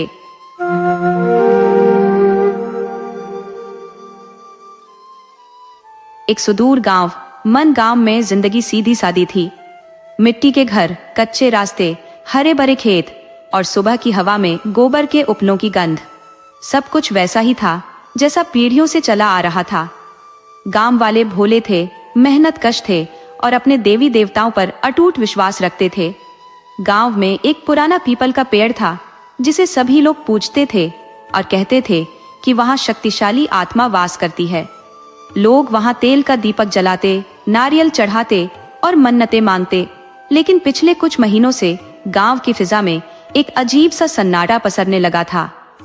एक दिन सुबह सुबह गांव की सीमा पर उस पुराने पीपल के पेड़ के पास एक अजीब सा दृश्य देखने को मिला। एक काले वस्त्रों में लिपटा हुआ, लंबी जटाओं वाला आदमी ध्यान की मुद्रा में बैठा था। उसकी आंखें बंद थीं और माथे पर त्रिपुंड तिलक था। उसके चारों ओर धूप पत्तियों की महक थी और उसके पास एक त्रिशूल घड़ा हुआ था। गांव के कुछ बच्चे जो वहां आमतौर पर खेला करते थे, भागते हुए गांव में आकर चिल्लाए, कोई बाबा जी आए हैं पीपल वाले पेड़ के पास। गांव वालों की भीड़ धीरे धीरे वहां इकट्ठा होने लगी।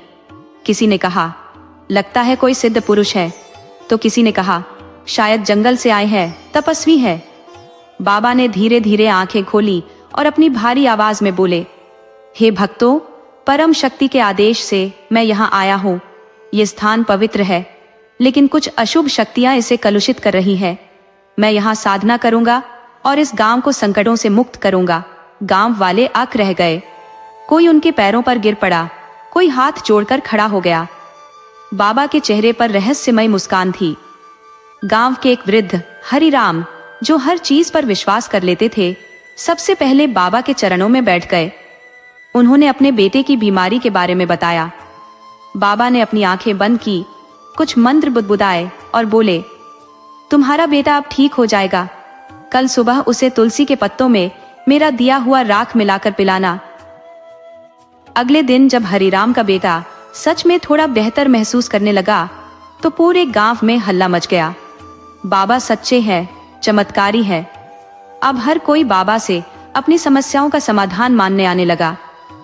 कोई अपने खेत में फसल खराब होने की बात करता, कोई बेटे की नौकरी की चिंता करता, कोई अपनी शादी की रुकावटें। बाबा हर किसी को अलग अलग उपाय देते, कभी नींबू मिर्च, कभी मिट्टी में गाड़ने वाला धागा और कभी अपने झोले से निकाली हुई भस्म। लोग आंख मूंदकर भरोसा करने लगे। कुछ ही दिनों में गांव वालों ने बाबा के लिए वही पीपल का पेड़ के पास एक कुटिया बना दी और वहां दान दक्षिणा, फल, दूध, घी, कपड़े लाकर चढ़ाने लगे। बाबा के चारों ओर एक अजीब सा माहौल बनने लगा, एक डर और एक श्रद्धा का मिश्रण। बाबा ने हर गुरुवार को विशेष दरबार लगाना शुरू कर दिया, जहां वे सिर्फ उन्हीं लोगों से मिलते जो चुपचाप एक चांदी का सिक्का चढ़ाते। ये धीरे धीरे एक नियम बन गया। बाबा हर किसी को बताते कि उनके पास दिव्य शक्तियां हैं और वे लोगों के पिछले जन्म की घटनाएं भी देख सकते हैं। उन्होंने गांव की एक विधवा महिला को बुलाकर उसके मरे हुए पति के बारे में बताया और ऐसा विवरण दिया कि महिला सन्य रह गई। असल में ये सारी बातें बाबा को गांव के बच्चों से ही पता चल जाती थी, जो उन्हें खेलक में सब कुछ बता देते थे।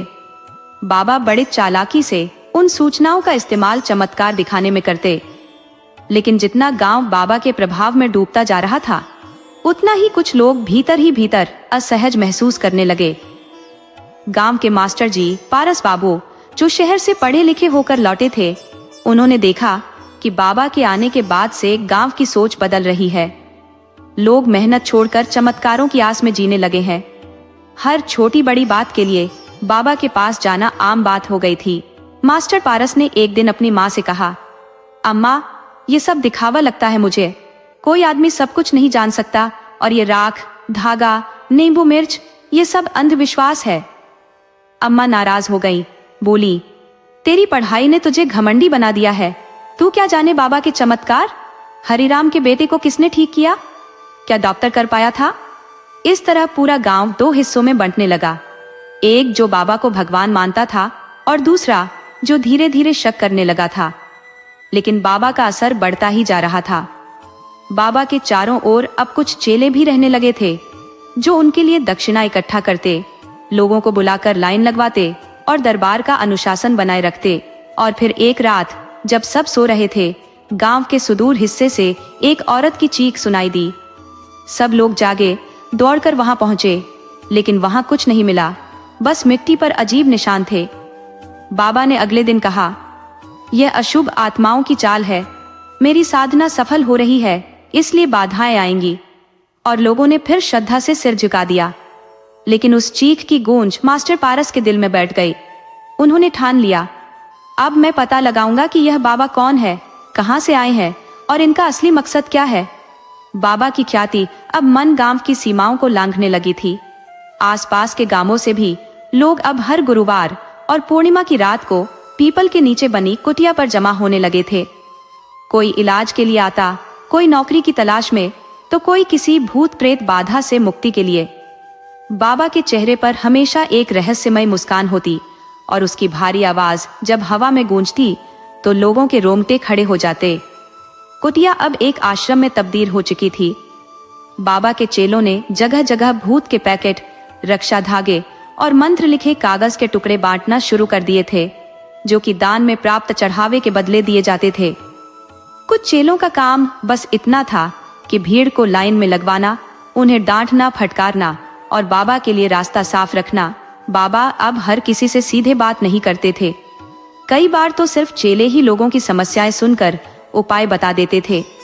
लोगों का विश्वास इस हद तक बढ़ चुका था कि जो बाबा को देखने तक न मिलते, वे भी संतुष्ट होकर लौटते।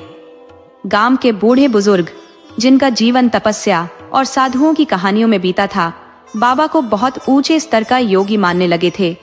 वे कहते, ऐसा साधु तो 100 साल में एक बार आता है, इसकी कृपा हो गई तो हमारा 7 जन्म सुधर जाएगा।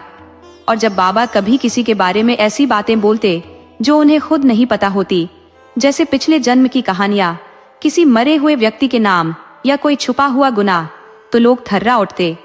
पर किसी को नहीं पता था कि बाबा के कुछ चेले गांव में घूम घूम कर जानकारी इकट्ठा करते थे। वे मासूम बच्चों से बातें करके उनके घर की बातें उगलवा लेते, खेत में काम कर रही औरतों से उनकी परेशानी सुन लेते, और जब वे सारी बातें बाबा को सुनाते तो बाबा अपने ज्ञान चक्षु के नाम पर वही बातें दोहराकर उन्हें चमत्कार बना देते। एक दिन गांव के एक गरीब किसान सुखीराम की पत्नी अचानक बीमार पड़ गई। डॉक्टरों से इलाज नहीं हुआ तो वह बाबा के पास पहुंचा। बाबा ने आंखें मूंद कर कहा, तेरी पत्नी पर पीपल की परछाई का असर है, उसे एक रात अकेले पीपल के नीचे लिटा देना, मैं उसे ठीक कर दूंगा। सुखीराम अंध भक्ति में डूबा हुआ वैसा ही करता है, लेकिन उस रात गांव की एक औरत ने बाबा को वहां जाते हुए देखा। वह चुप रही, लेकिन उसके मन में डर घर कर गया। अगले दिन सुखीराम की पत्नी तो ठीक हो गई, पर उस औरत की नींदें उड़ गई। उसने अपनी बेटी को कसम दी कि बाबा के पास कभी अकेले न जाना। बाबा का असर अब गांव के फैसलों पर भी पड़ने लगा था। सरपंच भी अब कोई काम करने से पहले बाबा से सलाह लेने जाता था। खेत की बंटवारे की झगड़ों से लेकर शादी की तिथि तक सब कुछ बाबा से पूछकर तय होता। बाबा ने कहा, इस बार फसल काटने से पहले देवी पूजन जरूरी है, नहीं तो बारिश नहीं होगी। और पूरा गांव पूजा की तैयारी में जुट गया। उस पूजा में बाबा ने लोगों से विशेष भेंट की मांग की। 1 किलो घी, गुड़, नारियल और 1 रुपए दक्षिणा। कुछ लोगों के लिए यह बहुत भारी था, लेकिन विरोध की किसी में हिम्मत नहीं थी। इसी बीच मास्टर पारस चुपचाप सब कुछ देख रहे थे। उन्होंने बाबा के कुछ चेलों पर नजर रखनी शुरू की। एक दिन वे गांव के बाहर वाले एक कुएं के पास गए, जहां बाबा के 2 चेले आपस में बात कर रहे थे।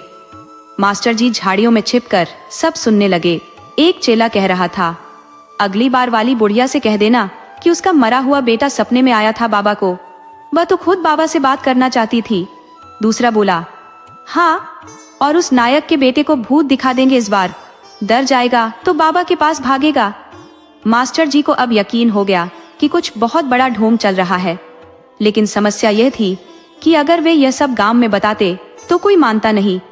सब उन्हें बाबा का विरोधी मानते और शायद उन्हें ही दोषी ठहरा देते।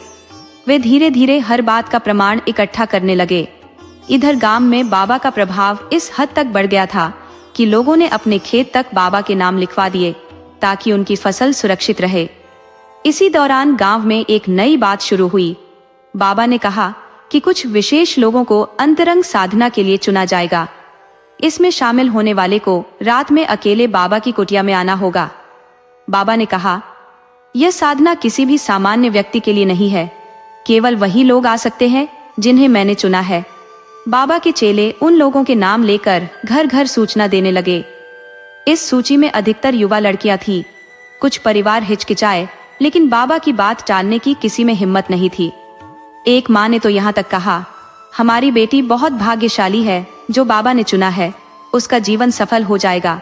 रातें अब अजीब सी होने लगी थी। बाबा की कुटिया के आसपास हल्की हल्की आग की रोशनी, मध्यम मंत्रों की आवाजें और चीखती सियारों की डरावनी गूंज गांव के माहौल को और भी रहस्यमय बना देती। बाबा ने कहा, यह सब मेरी साधना की ताकत का असर है। बुरी आत्माएं डरने लगी हैं। पर उसी रात कुछ और हुआ। गांव की एक लड़की जो अंतरंग साधना के लिए गई थी, अगले दिन कुछ नहीं बोल रही थी। उसकी आंखों में डर था और शरीर कांप रहा था। परिवार वालों ने कहा, यह तो बाबा के चमत्कार का असर है, साधना में कुछ अनुभव हुआ होगा। लेकिन मास्टर पारस को शक गहराता गया।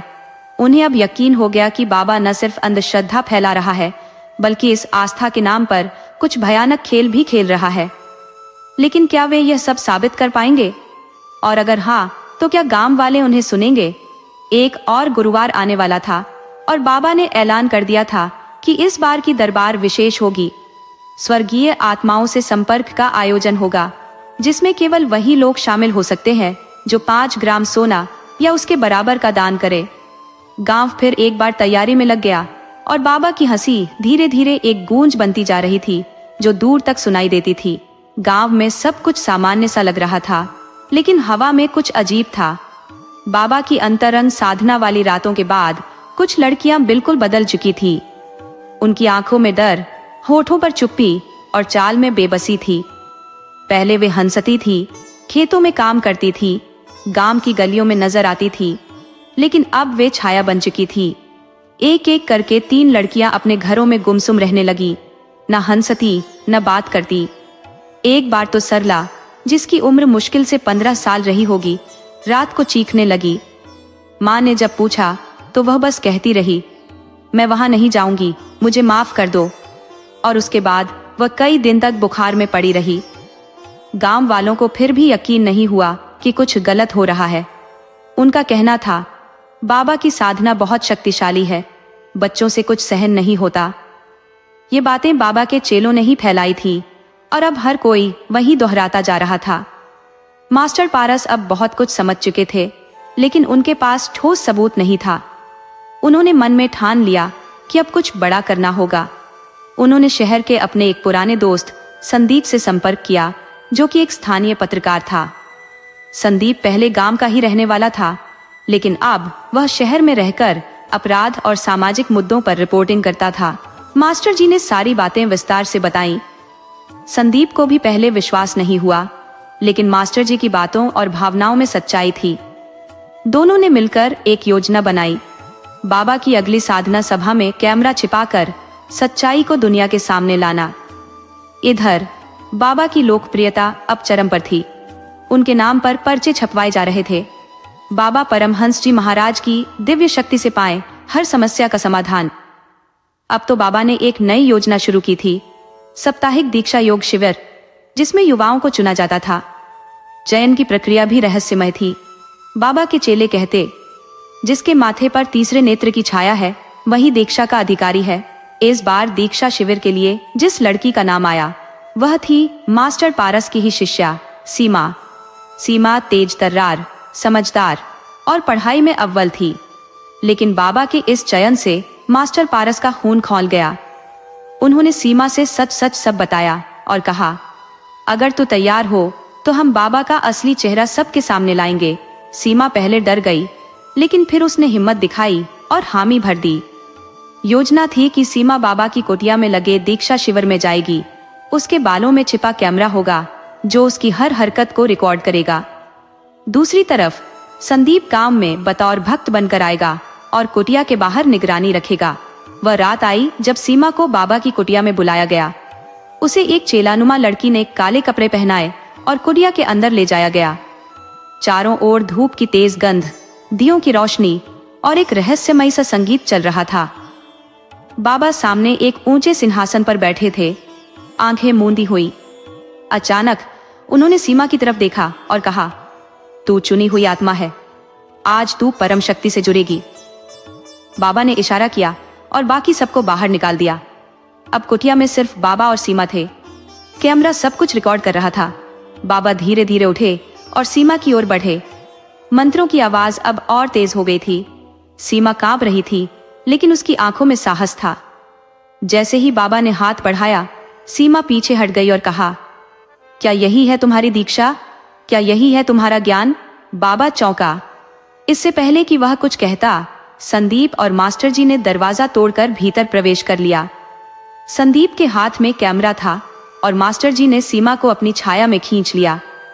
बाबा बुरी तरह बौखला गया। बाहर पहरे पर खड़े चेले भाग खड़े हुए, लेकिन कईयों को गांव वालों ने पकड़ लिया, क्योंकि अब पूरा गांव कुटिया के पास जुट आया था। संदीप ने कैमरा चलाकर वहां मौजूद लोगों को सब कुछ दिखाया। बाबा की असली चालें, उसके इशारे, सीमा का डर और वह सारी हरकतें जो अब तक पर्दे में थी। लोग हक्के बक्के रह गए। जिन आंखों में आस्था थी, उनमें अब गुस्सा था। एक बुजुर्ग बोला, हमने इसे भगवान समझा और ये राक्षस निकला। कुछ लोग चीखने लगे, कुछ रोने लगे, क्योंकि वे समझ नहीं पा रहे थे कि इतने सालों से वे किस अंधेरे में जी रहे थे। लेकिन मामला यही नहीं रुका। जब बाबा को गांव वालों ने पकड़कर पंचायत में पेश किया, तो वहां कुछ औरतें रोती हुई सामने आईं। उन्होंने बताया कि कैसे उनकी बेटियां, बहुएं बहकावे में आई और फिर सारी जिंदगी अंधकार में चली गई। पुलिस को बुलाया गया, बाबा को गिरफ्तार किया गया और उसके खिलाफ 15 से ज्यादा केस दर्ज किए गए। धोखाधड़ी, यौन शोषण, ब्लैकमेलिंग और जादू टोने का झूठा प्रचार। लेकिन मास्टर पारस जानते थे कि अभी बहुत कुछ बाकी है, क्योंकि बाबा के जेल जाने के बाद भी कुछ चेले अब भी गांव से लापता थे और एक सवाल अब भी हवा में तैर रहा था। आखिर वो 3 लड़कियां जो पहली बार साधना में गई थी, वो आज तक क्यों नहीं बोल पाई?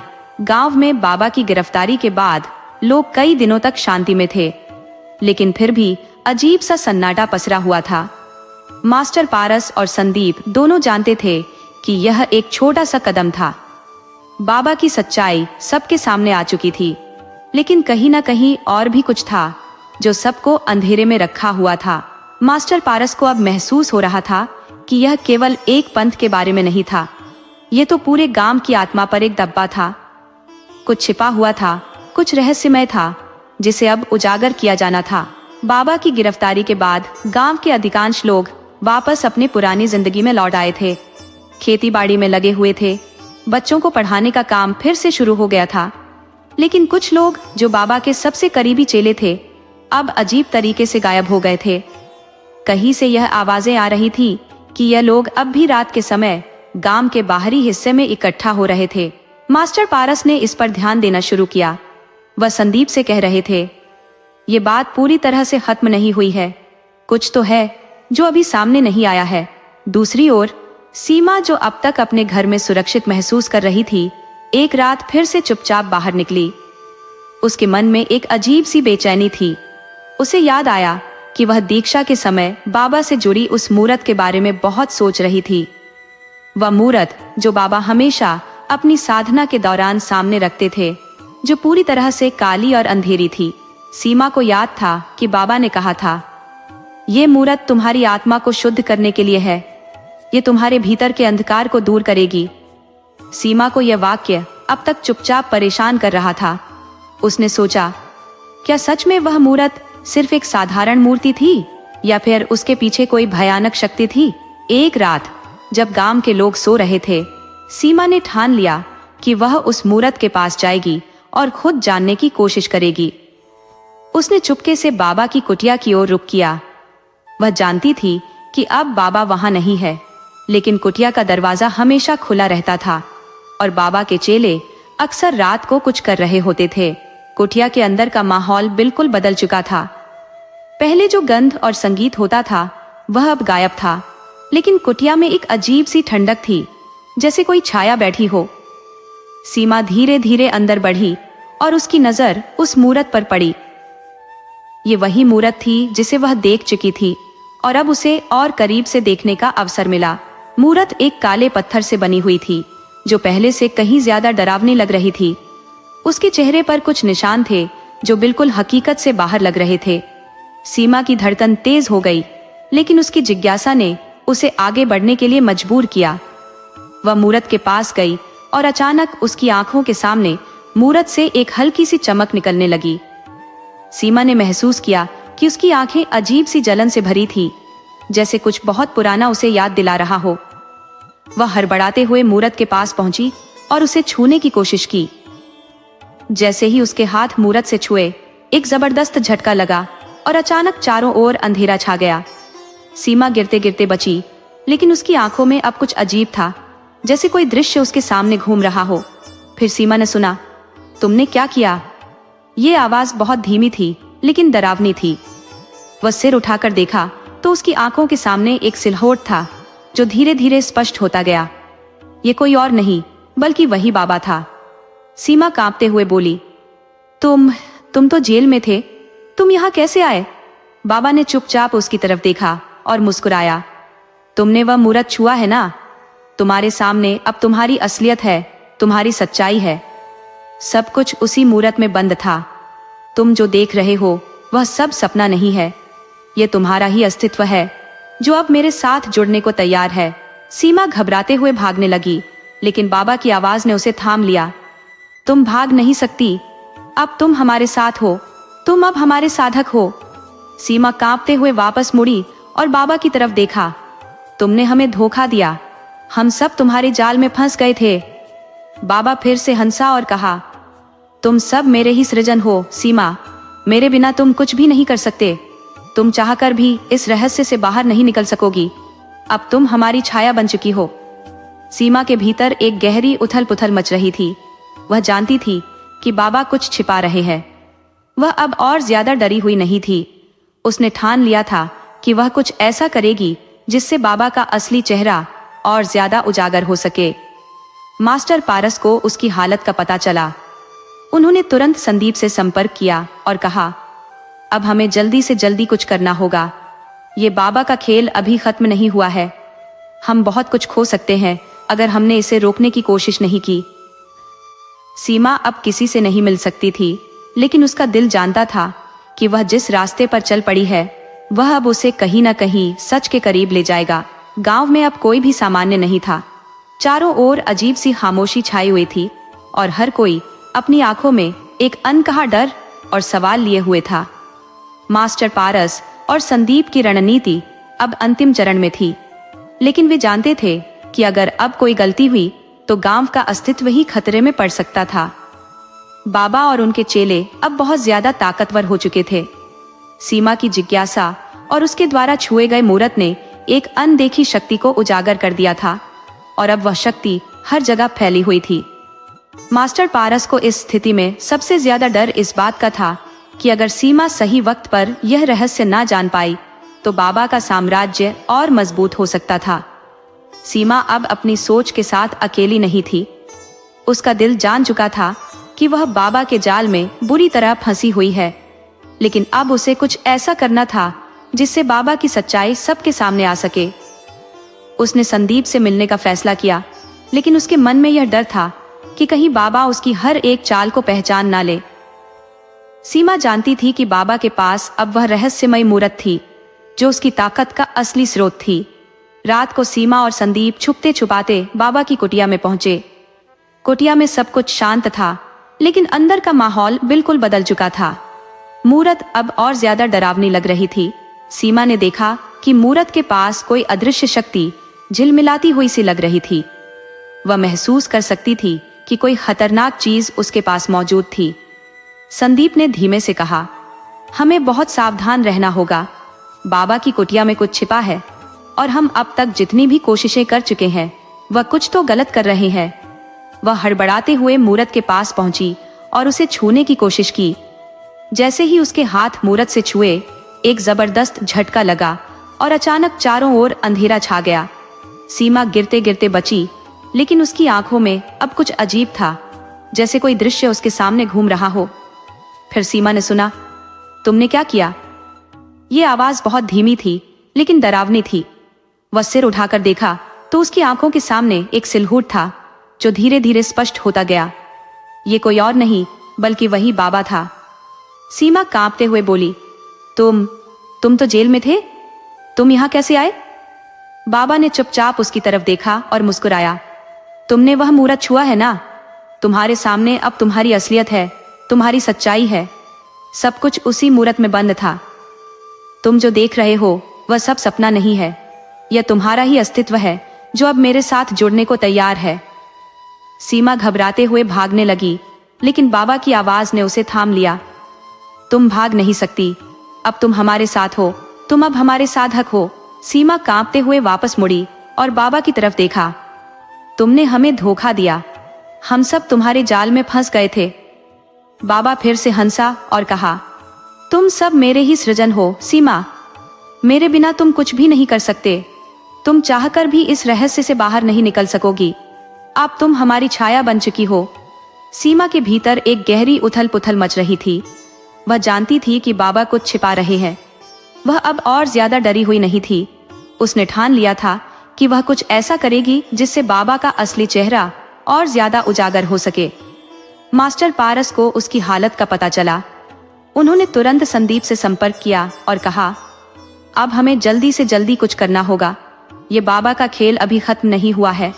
हम बहुत कुछ खो सकते हैं अगर हमने इसे रोकने की कोशिश नहीं की।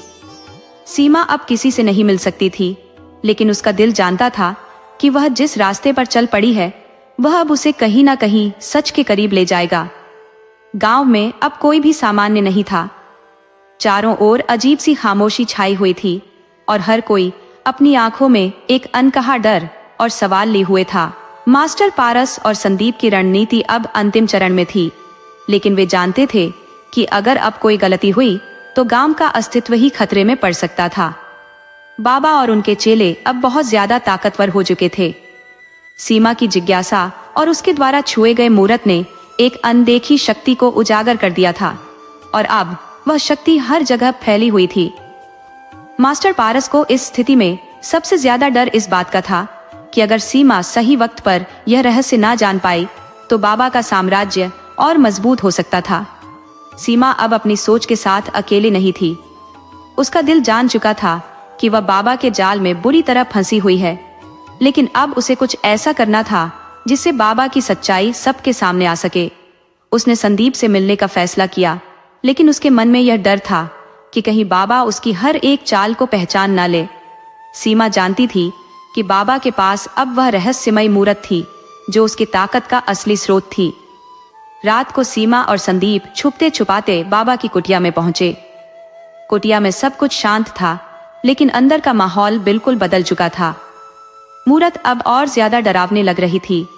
सीमा ने देखा कि मूरत के पास कोई अदृश्य शक्ति झिलमिलाती हुई सी लग रही थी।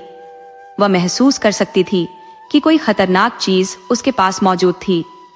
संदीप ने धीमे से कहा, हमें बहुत सावधान रहना होगा। बाबा की कुटिया में कुछ छिपा है और हम अब तक जितनी भी कोशिशें कर चुके हैं वह कुछ तो गलत कर रहे हैं।